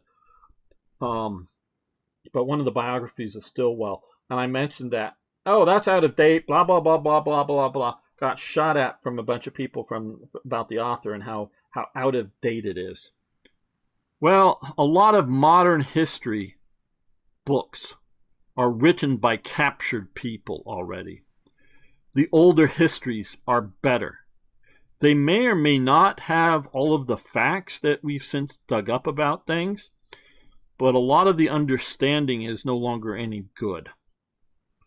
And because of the internet, and you can go back and watch something like Eugene Weber or Eugen Weber, pretty decent courses that used to be on PBS that I'm guessing are on YouTube or something like that. His historical lectures on like European history and whatnot. That if you watch his lectures, they are the full, and these were done I think early mid 80s, because I know they were there in the late 80s when I was going through university. You can go watch his lectures, and they're the complete lecture course on history, and then all you would need to do is go secure the textbooks that went along with his lecture course and read those textbooks, and you've got it. Yeah, you don't have maybe like what I would do, raise my hand. Well, what about generals so-and-so's on his left flank attacking there? How does that fit into your analysis or whatever it might be, bringing up other points about history that I'm truly curious about? Or thinking they're full of shit because they're trying to tell me that communism is good in Latin America. Hence my debates with the head of the political science department, who was a Latin American specialist. And so, you don't have that quite question and answer kind of element. But the whole prepared lecture is there as if you were sitting in the course. As a lecture course, it's not a discussion course, it's a lecture course.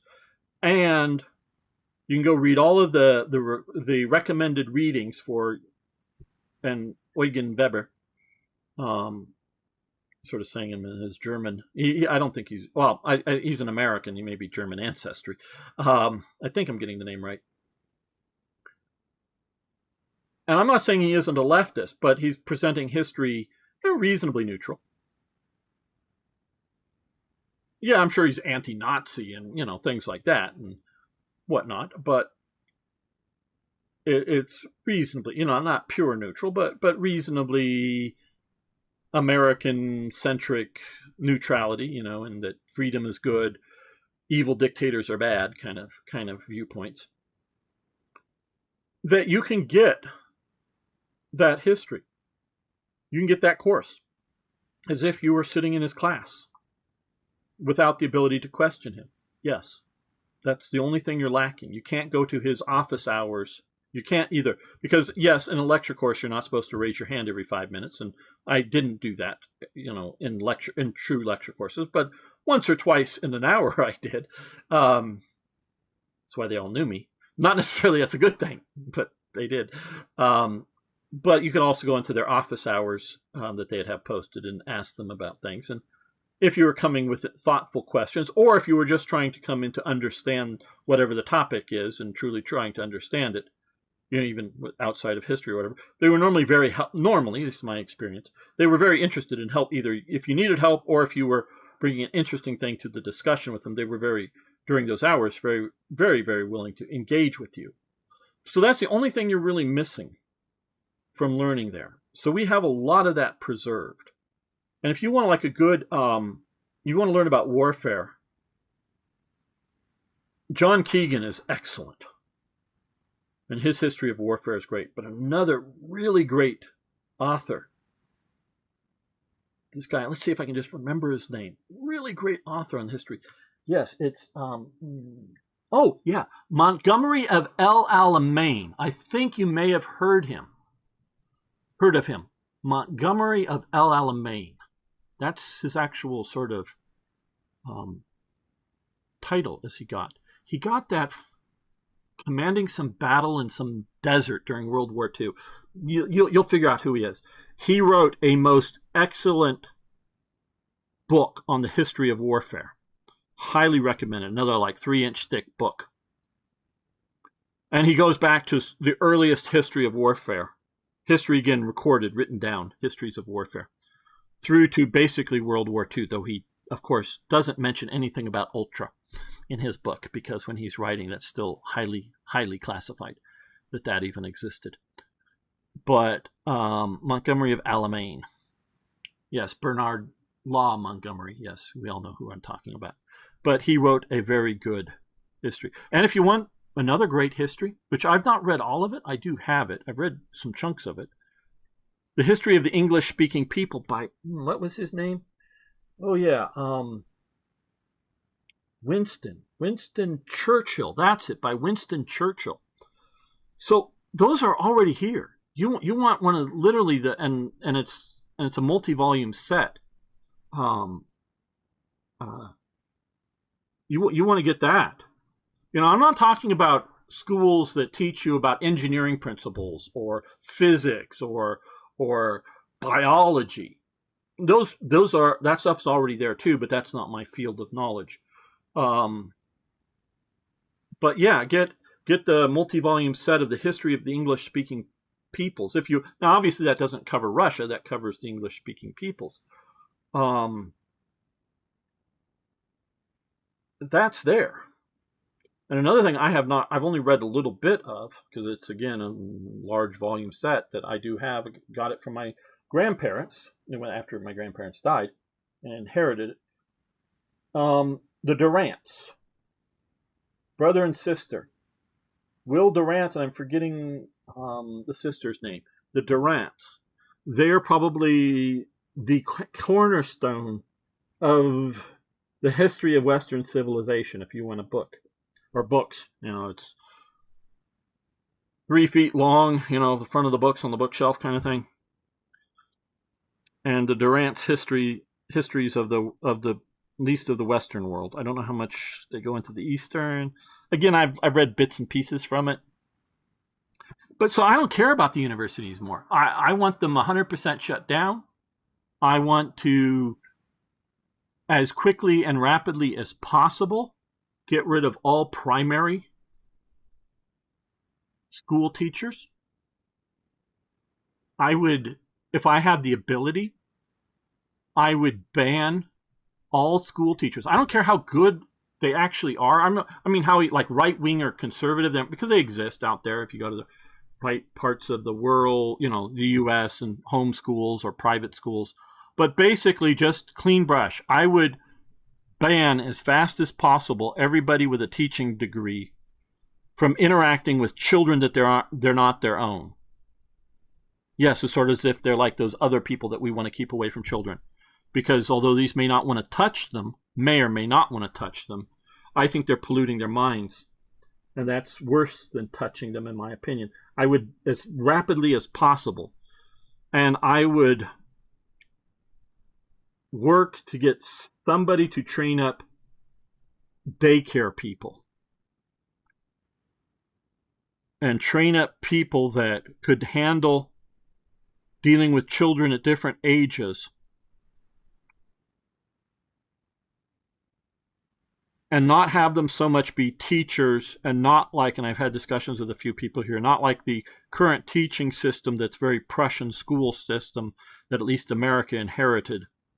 That's a lot of rote memory and whatnot, in which I did very, very poorly in. The school system failed me miserably. I'm one of those near dropout types. Yes, I made it through university, but it's not. But I would get sort of mentor type people, so they don't need teaching degrees. They don't need to know how to do. They don't need to know history. They don't need to know how to spell. They don't need to, You don't know how to do math? They don't need to know how to do anything like that. Just sort of mentoring type people. And one of the projects, again, that I made, and it's, you know, yeah, it has 60,000+ downloads, but my mod for Hearts of Iron 3 Black Ice, called Third Reich Events, at heart is a teaching tool while playing the game. And the motivation is that to be able to play the game better, you learn history through playing the game, through event, you know, pop-up events and decisions and all that stuff, and it gives historical content. Move teaching away from the teachers, or maybe education away from the teachers, and make it this, interactive things here. We got schools in Europe nowadays where people can barely read or write or even speak the native language. That takes so much time away from schooling. Absolutely. And it's by design, as Elizabeth says. So, yes. So I would eliminate everything and redesign it from the ground up. Redesign it all from the ground up. And ban just about everybody who's involved in the current system from being involved.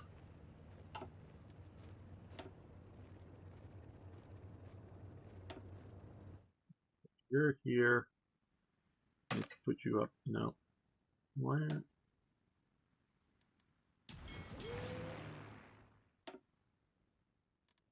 Oh, where? Okay. Here. Where are you?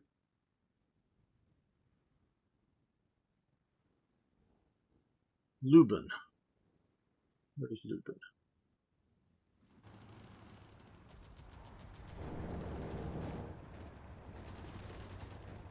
Oh, here. Okay, here we are. There we go. Go up. Bomb the enemy. You go up, shoot the enemy down.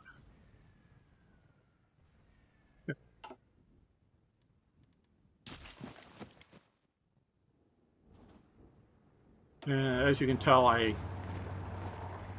am not happy at all with any of the current teaching setups that are current.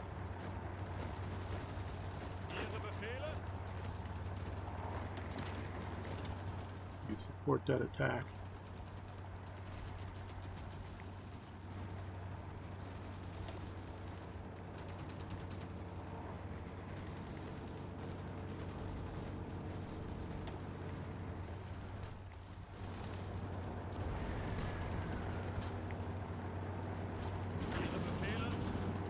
Use support. Use support.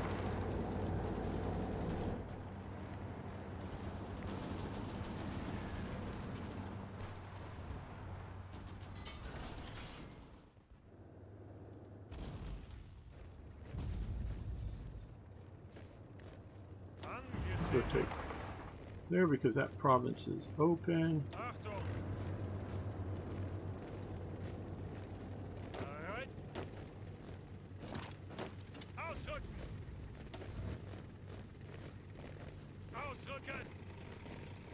That way, keep going.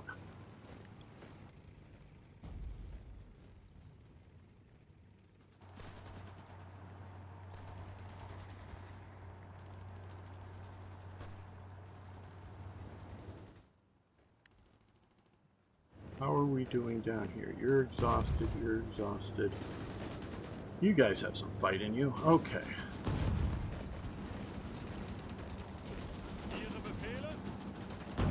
Support that attack. You guys can push that way.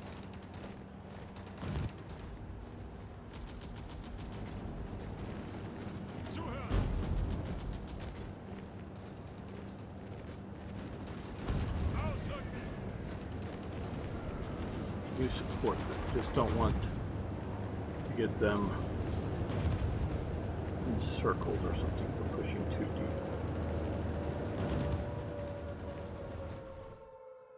we being invaded somewhere? What I'm hearing, the alarm sound.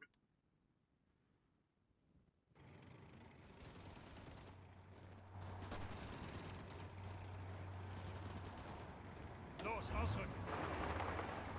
No, no, no, no, I just want you to stop attacking. Angetreten. Angetreten.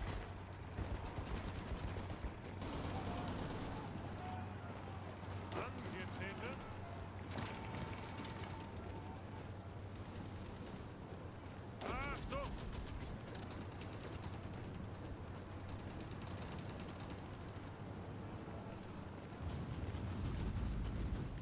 Ihre Befehle? With that attack, Bereit zum Ausrücken. you guys attack across that river because we want to keep you disorganized. Okay.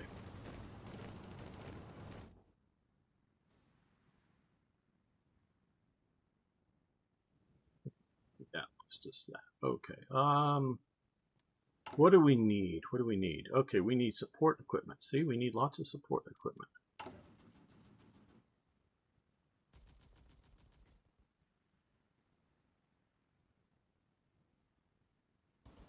Do that.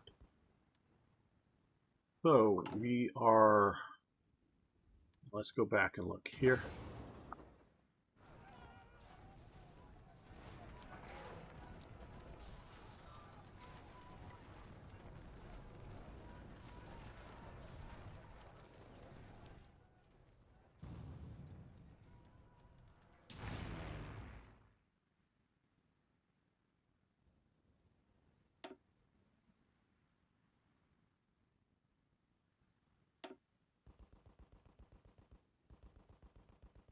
Looking for my transports. Where did they go? Here. You guys come up to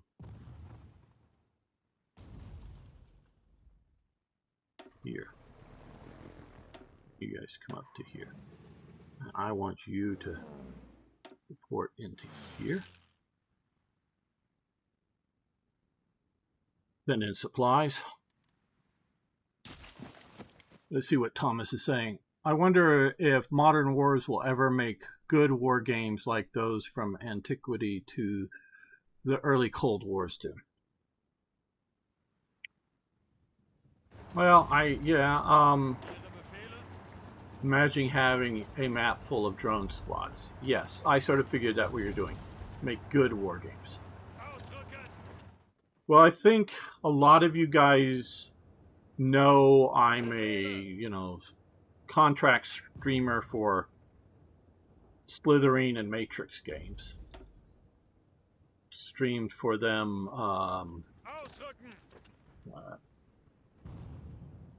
Starship Troopers Terran Command just yesterday over on the Slithering TV channel for Twitch.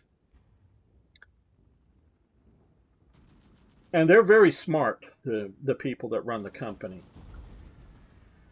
Sometimes they asked us to update it, and they sort of outdate. They have a spreadsheet that has their list of games on it, and we're supposed to go in and 1 to 5 stars on how well we think we know the game, and 1 to 5 stars on how much we want to play the game. Well, there's one game that, it's not like a refusal because they're not trying to pressure me into playing it or anything like that. But they're, like I say, they're smart. So they're trying to find people to, play a game that they like, or they, sometimes it's new and so we have zero experience, and that's just fine with them. It's just because this is showing somebody's, new at the game playing it. They just want somebody who can present it well and whatnot. And they seem to like the way I do things, especially with history games, adding a certain amount of color commentary while doing it. I got to restrain myself a bit on politics because it is a corporate gig. It's not that they're against it. It's just, not the thing. They are. Where did you? Okay, there you go. Move forward. It just, they're there to sell games, not discuss politics. and that's perfectly fine. And so I restrain myself a bit on what I say, but, you know, they like me talking about the history, etc. And so that's good for them. Now let's go up to here. But one of the games I don't play is ICBM. Because it's, I think, sort of kind of meant to be sort of comical, but it's a war about global thermonuclear war. And I have no, you know, growing up in the Cold War, I have no interest in wanting to play that game. Just straight up, I have no interest in playing that game. So, good can have that value judgment. I don't know if playing a game in which sending drones around or whatever would be particularly a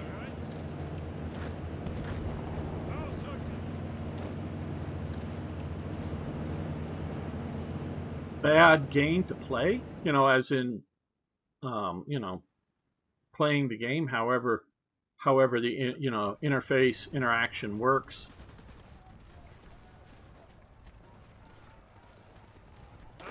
You can join that attack, maybe turn it to our advantage there.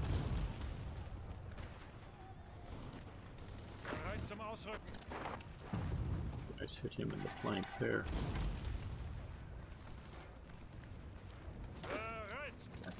Attack him. Does Slytherin have all-time favorite time eras?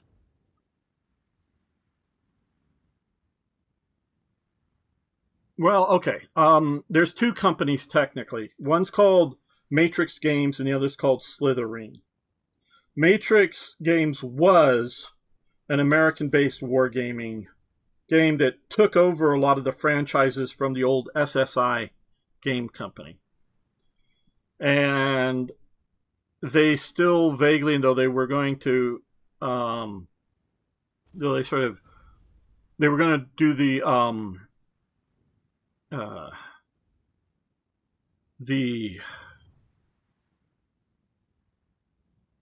damn, again, I hate my memory block thing. I don't know why it does this. The harder I try to bring up something, the worse it gets.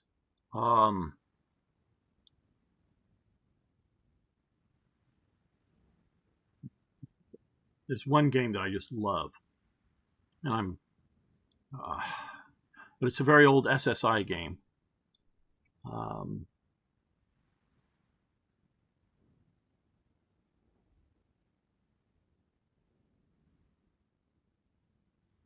it up here on the door page.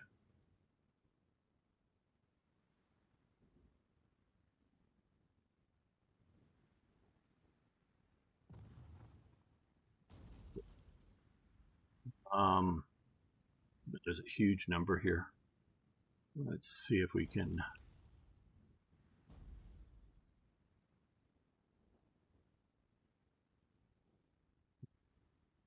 Tactical timeline World War II search.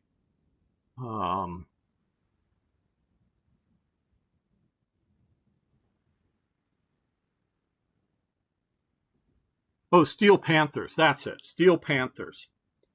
Very old, very good turn-based. I wish they would do a new version. This one is June 22nd, 2000, so it's 26 years old now. Matrix is more of a hardcore wargaming company now, whether it's US-based or other things, where Slytherin is more popular games, where you'll find like Starship Troopers, Terminator Dark Fate, the Stargate game that they published. They work with a bunch of different studios. So it's a combination of studios that they're working with. I mean, some that are basically wholly owned studios that develop games. Some are independent studios that they'll work with for just a particular game, not necessarily other games. They're just working out contracts and whatnot.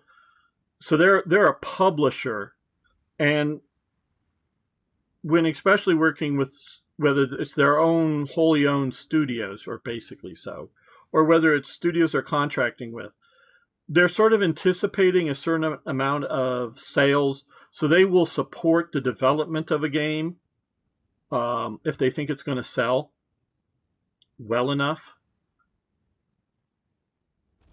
But if you bring them a game that looks good and is more or less ready to go, they'll help you polish it up, get a bunch of testers in and do that kind of stuff and help you publish it.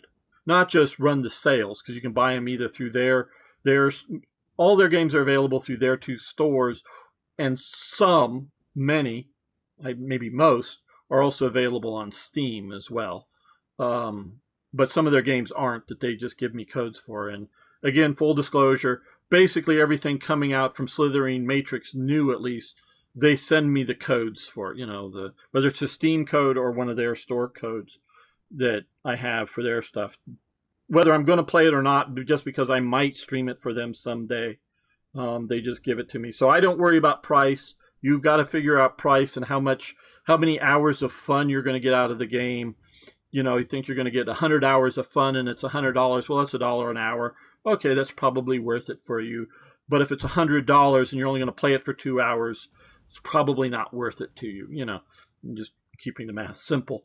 So you have to always evaluate how much you want it. And I really love that I get to stream a bunch of their stuff so that everyone can see if it's a game for them. See if it's what they like. And there's a lot of good stuff there. I will say that. But so definitely things like World War II are much more popular. I don't think they want to put, and I poke them a bunch, to make sort of 18th century and Renaissance type era games. But it's partially the development studios that they have that are actively making something, and do they think it's going to sell? So, Panzer General, yes, that's a very good one, and I think that is more of a Slitherine game. Is it publishing, Thomas? Oh, yes, SSI Memories. Yes, that soundtrack of PG2 is amazing, still in my head. Oh, absolutely. Decisive Campaigns, exactly, Elizabeth. That's a very good one. And that's one that I played a bunch, both on my channel and for Slitherine. Channel. No, I'm not terribly happy with them breaking up the Twitch channel between Matrix and Slitherine. And even sometimes they're scheduling stuff to happen at the same time between those 2 channels. So I don't know the behind the scenes, and they're upfront with us on a lot of things, and not, if I really ask the question, they might tell me not to tell anybody. So if I don't ask and they don't tell me, then I can say whatever I want. I do get confidential stuff once in a while, either knowing a game is coming out and they think they might want me to stream it, because it's in my wheelhouse, but don't tell anybody about it yet, or whatever. So sometimes I'm on the inside of some of these things, and yes, I keep my mouth shut about those kinds of things. But when I don't know, I can speculate. There's nothing keeping me from doing it. And I can say what I want about any of these games, any of them, whether I'm streaming them or not. Because they know I will be critical. They know I have, some of the games, like some of the interface stuff I keep clicking the wrong spaces, trying to click on units for a Starship Troopers game. Okay, it's a minor nitpick, obviously. But yeah, I will nitpick on their games a bit. So it's not just everything is wonderful, everything is enthusiastic, but they seem, and there's a bunch of other people there, and they've really cut the number of hours right now, because I think I'm not sure all of the reasons, but I think it's a lot that, whatever it is, they're not really looking at doing too much promotion right now. But I love that you guys get to have a chance to actually see the game played.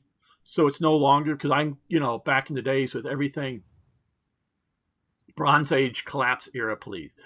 I'm going to say no, Thomas. I'm not going to ask them to do that, because not that would be bad if they did it. What are you going there for? No, I want you to go out this way. It's not be bad if they did it, but I would rather them do something else. You can ask them. I'm not going to keep them from from, you know, ask them not to do it. But my energy and effort's going to go to other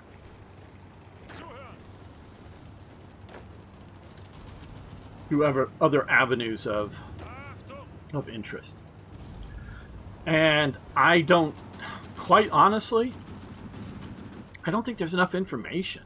I mean, we can make a game called Bronze Age Collapse, and we could speculate a hell of a lot about it. But whether it would be popular or not, that's even beside the point. Is I don't think we know enough about the Bronze Age Collapse. Who were the Sea Peoples? How many of them were there? All that kind of good stuff.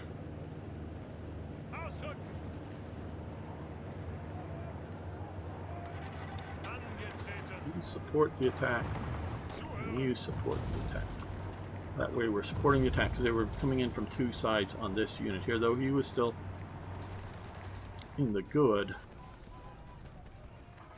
There would be Mycenaean, Troy, Egypt in it. Should be popular enough. Quite some info recently. Lots of legends. Yeah, I know, but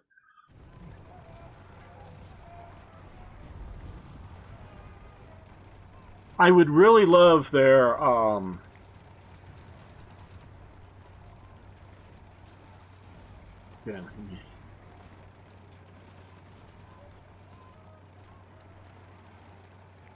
let's look up Steam, because it's on Steam. Home. What game am I thinking of?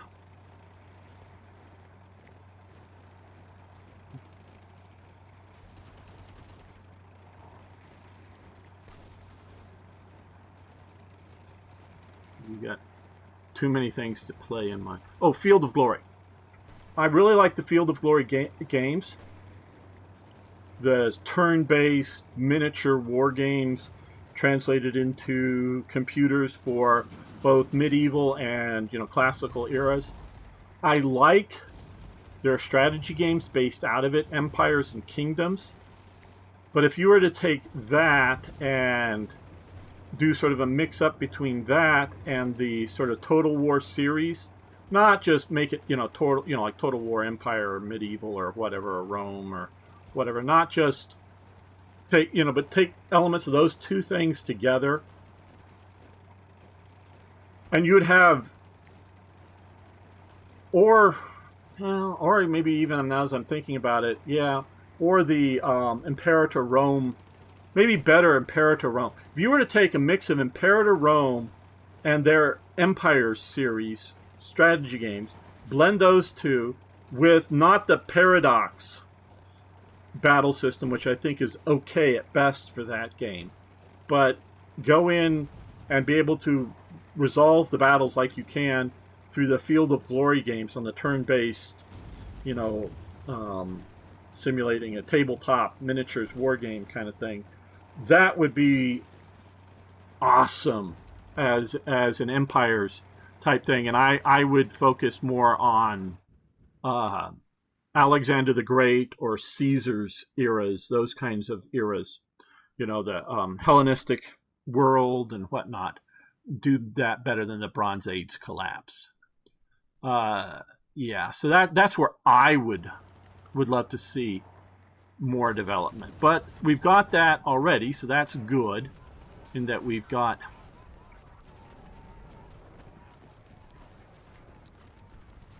coming in here. They were trying to move to plug the hole already. Hopefully we'll fight that off and keep pushing. Now down here.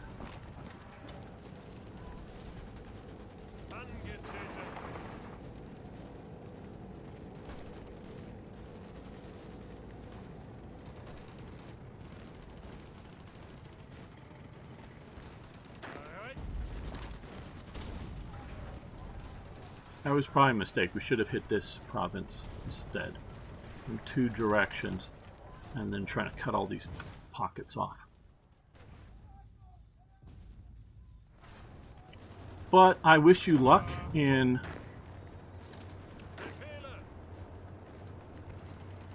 in your endeavors to get... No. There we go. In getting that game built, I would like it. I'm sure it would give me something to talk about and research and whatnot.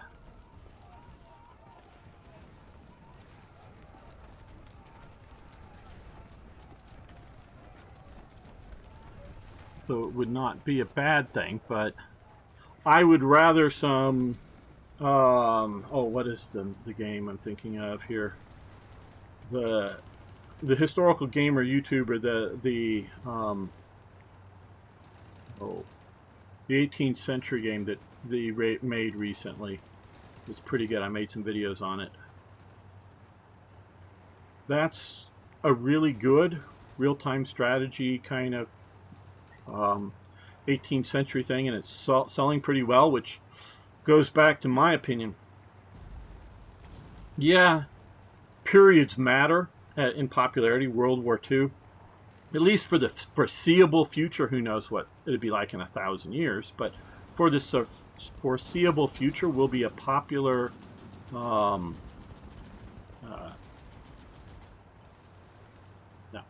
well, will be a popular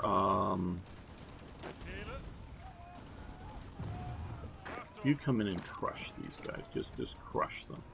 Crush that. Look at that. There's 15 divisions stuck in that pocket.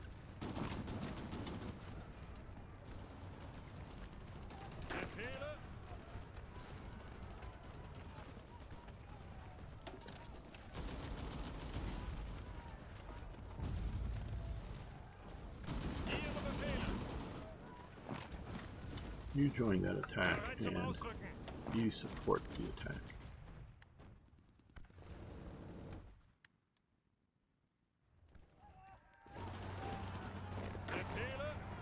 You also support the attack.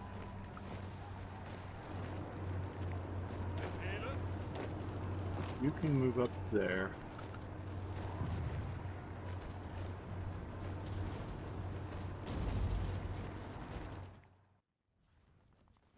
But I think a really good, you know, Renaissance, sort of like English Civil War or 30 Years War type period war game would be good. We'll put in the Hungarians as support here, as well as the well-organized Panzer Division here. We will support that attack there.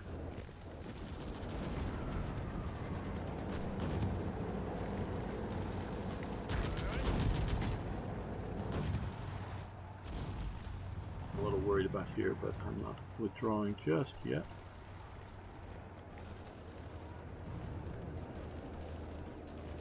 Okay, this looks like it's continuing to push here. Good.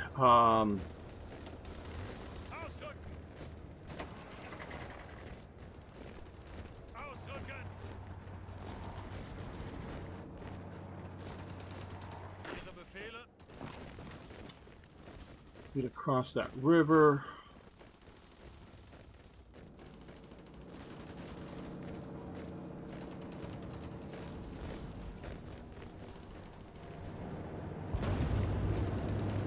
Okay, it looks like we are crossing over whatever this river is here. Wish they put in river names. Yes, 30 to 60-year-olds nowadays probably know more about Spitfires and Tigers work than they know about how a coffee machine works. It's an era with the most attention and familiarity. Absolutely. And I don't blame a single war game company trying to capitalize on that. And as you can tell, I love World War II war games. I grew up with them. I never want them to die.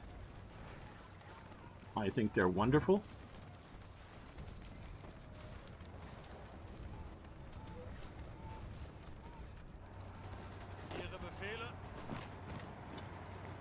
But that doesn't mean I only want to. Vichy France wants to support equipment and cannons. Okay, we'll take some support equipment. How are we doing out here in naval? Okay, we sunk a Soviet sub. We lost 2 airplanes battling a British destroyer. Okay, that looks like it for right now.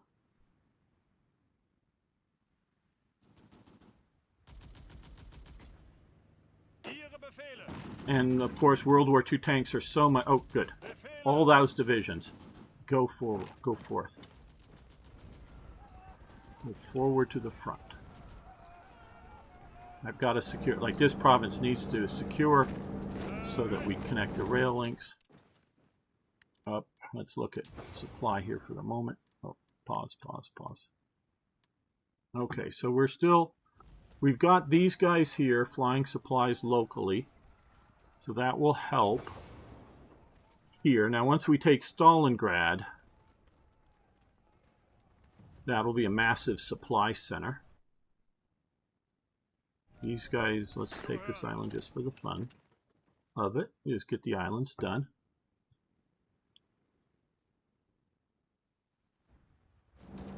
Oh, good. We've gotten that province. Let's drive into here.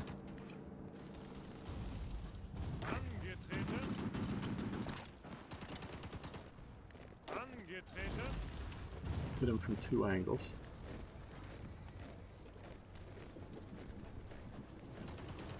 You join the attack in here so they have no place to retreat. All those divisions too.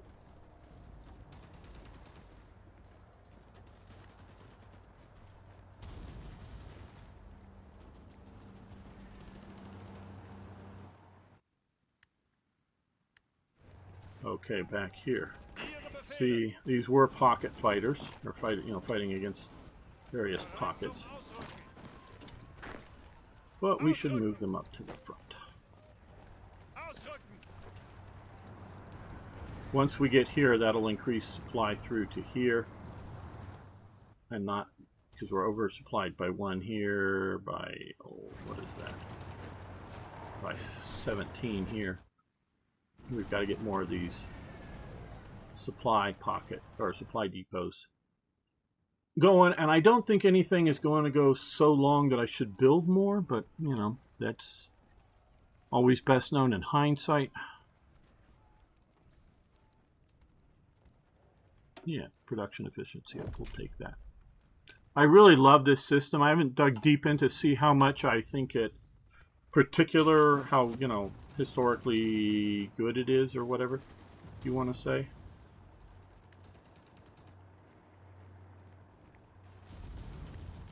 Okay, you attack there. Both of you support that attack.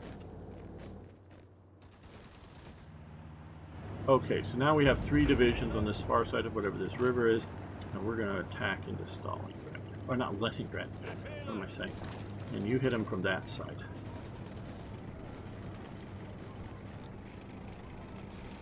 Okay, yeah, that is coastal fortress, but no other fortress, so we're just battling into a city.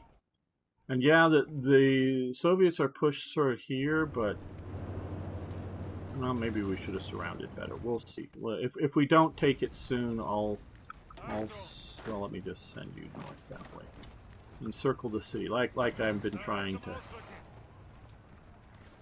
tell people.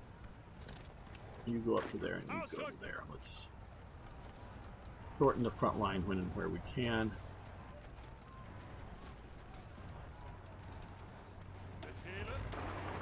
No. Oh, god damn.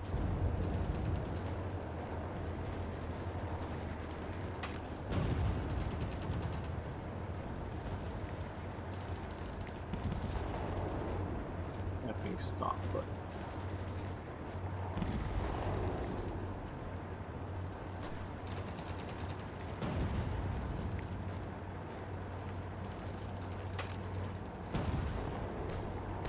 I don't want to disband the damn thing. Oh well. Well, since we started that attack, let's... Too many infantry divisions sitting here anyways. Eating up too much supplies for the one province.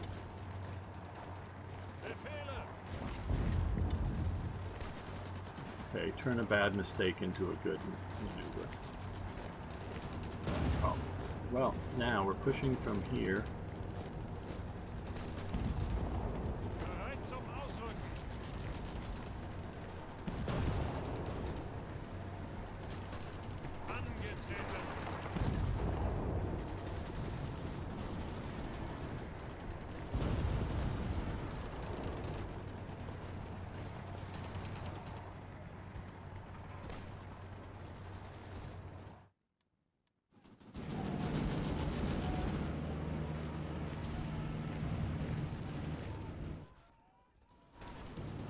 Maybe we should have tried to encircle first there. Learn from my mistakes. I make lots of them. You have lots of learning opportunities.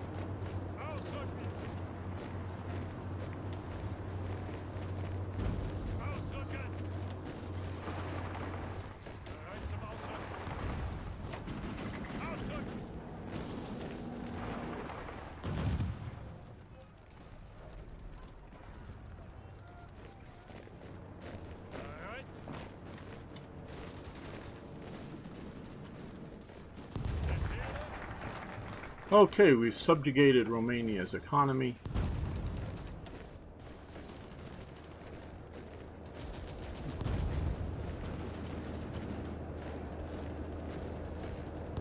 That one there, of course, but what do we want to do next?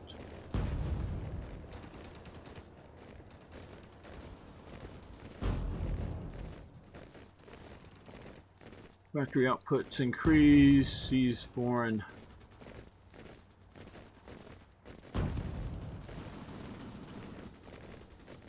Okay, so in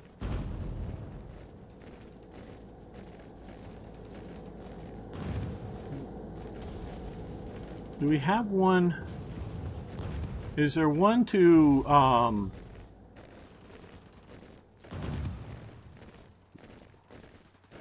okay. Is there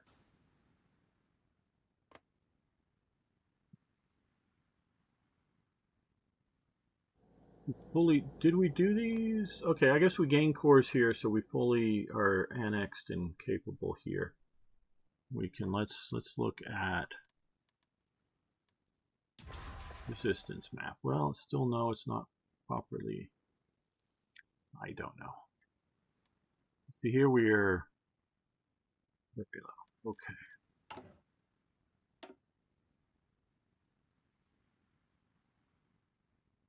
Final blow to communism.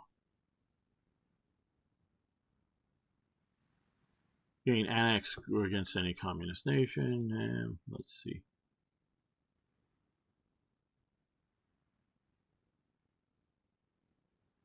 Ah, here, this is what I'm looking for. 7. This is what I'm looking for. Gains cores on Luxembourg, Alsace-Lorraine. Yes, that's what I want to do. I know it's 70 days, but we're going to get that more fully into the Reich.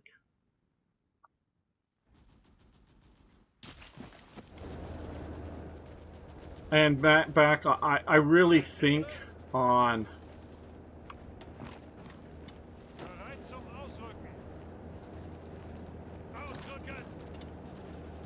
you know, schools and such. I think map games, as I've heard them called, for like Paradox and Slytherin type games, I think they're wonderful teachers.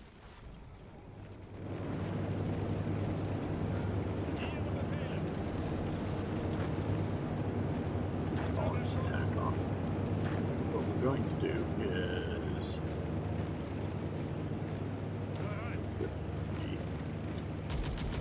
better organized divisions. We're going to attack that way. Not into the city. We're going to fully try to cut off them so they can't cycle forces in and out.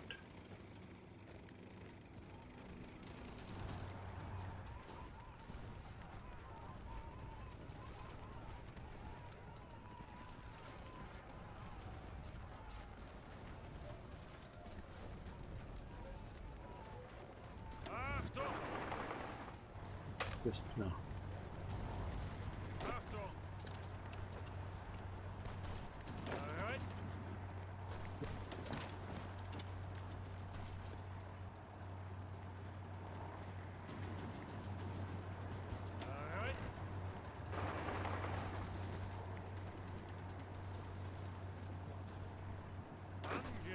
You support that.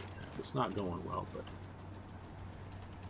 hitting them from another flank might just help them a bit. And if nothing else, keep them from reinforcing, retreating, whatever, depending on your various positions. head east. All of you guys now. Okay, well, Bereit zum Ausrücken. I don't do this well. I keep these up to date well. Befehle. It could be done much better. Ausrücken.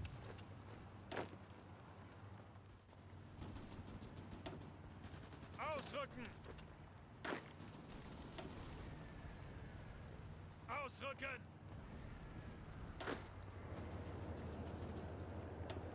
Ausrücken. Befehle.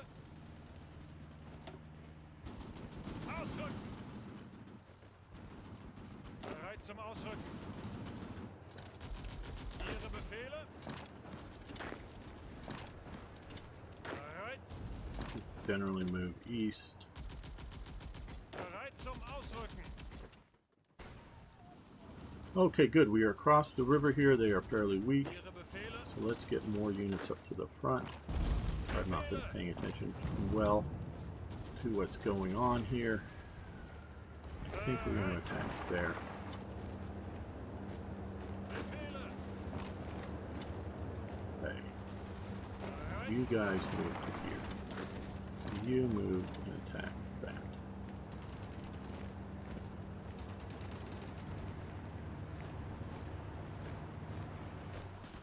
Angetreten. Don't need you all back here. Let's move one of you up that way. The rest across the river. Achtung. We're going in. Okay, you're here, you're deep. Bereit zum Ausrücken. Ausrücken.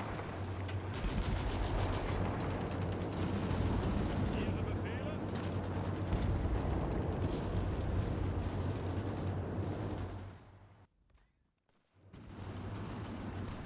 Bereit. Angetreten. Befehle. Doing what I want you to do. Befehle.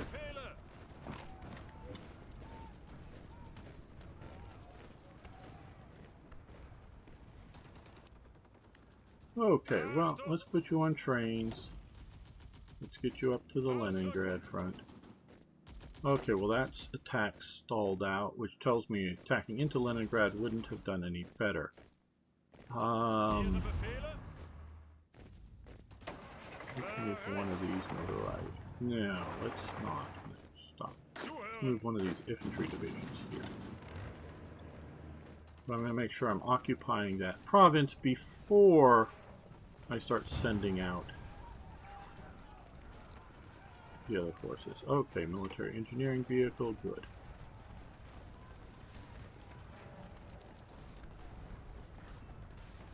Bereit zum Ausrücken. Ausrücken. He's sort of backstopping all of these guys. These pockets.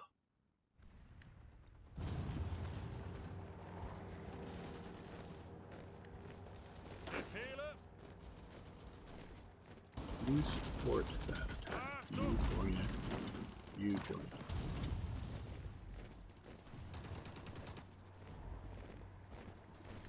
Zuhören.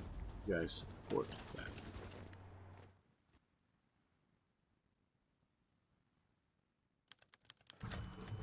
Legionary Romania accepts our trading position. Okay, very good. Now, let's look at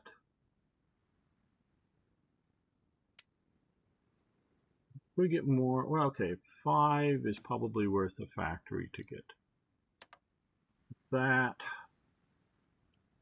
back here. No, it's not improving. We want more of their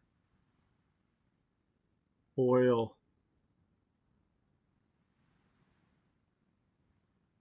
Okay, we're getting much of the stuff coming out of Venezuela. Just we are losing a few transports now and again.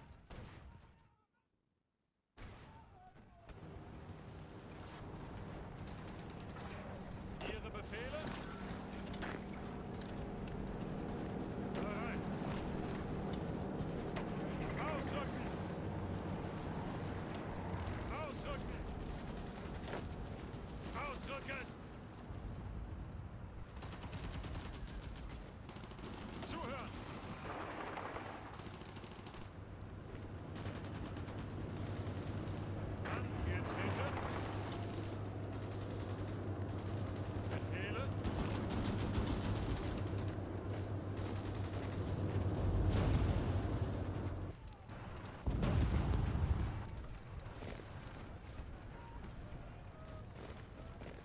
zum Ausrücken. Angetreten.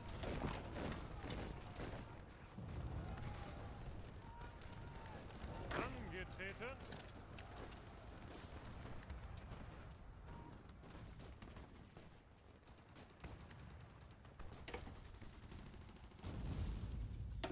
So does the sound seem all right? And I've been having trouble with that, and I think I've got a lot of that solved. We did get the Twitch stream solved today. What was wrong with it, I figured that out.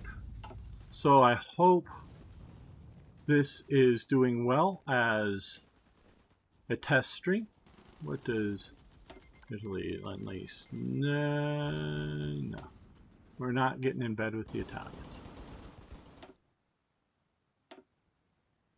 Inconclusive.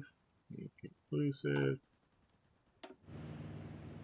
Here, let's see. We lost one aircraft. Okay, I'm actually going to wrap the stream up here now. So if you've got time now, just give me a couple minutes and we can get on Discord and talk. Not that others can't join us. I don't know. I think I know what this is about, but if it's about something else, that's fine too. We can always go into whatever, but you know, just whoever. But yes, I'll talk to you there. So I think we're done here. Okay, so we sent in 100 airplanes against all of those, 36 destroyers, 90 enemy aircraft, some CRs, CUs, 4 BBs, CLs. So yeah, we lost one airplane. Big deal. Okay, so thank you all. I should be back tomorrow for some War Thunder, and hopefully it'll all work. You're all welcome to join. But I'd love to get back to large playing groups, because then we'll just set up custom battles and we'll do things like North Africa with no tigers or something. Because when I tried to do a North Africa game with a tiger and playing other actual historical matchup vehicles, the tigers just dominated. So we could do a, you know, no tigers North Africa or whatever, sort of really cool stuff. But okay, so thank you, Eric, Thomas, Elizabeth. I remember. Who else? I know Tobias went to bed. Challenge Boys or Big D. Yes, I got to remember who everyone is when they use different names. Let's see who else has been here. Holiday Punch. And Not a Normal Person is probably already left, but thank you all for hanging out, and Soul the Civ Guy. Be back tomorrow at the regular time. So see you all then. Thanks so much, everyone. See you next time.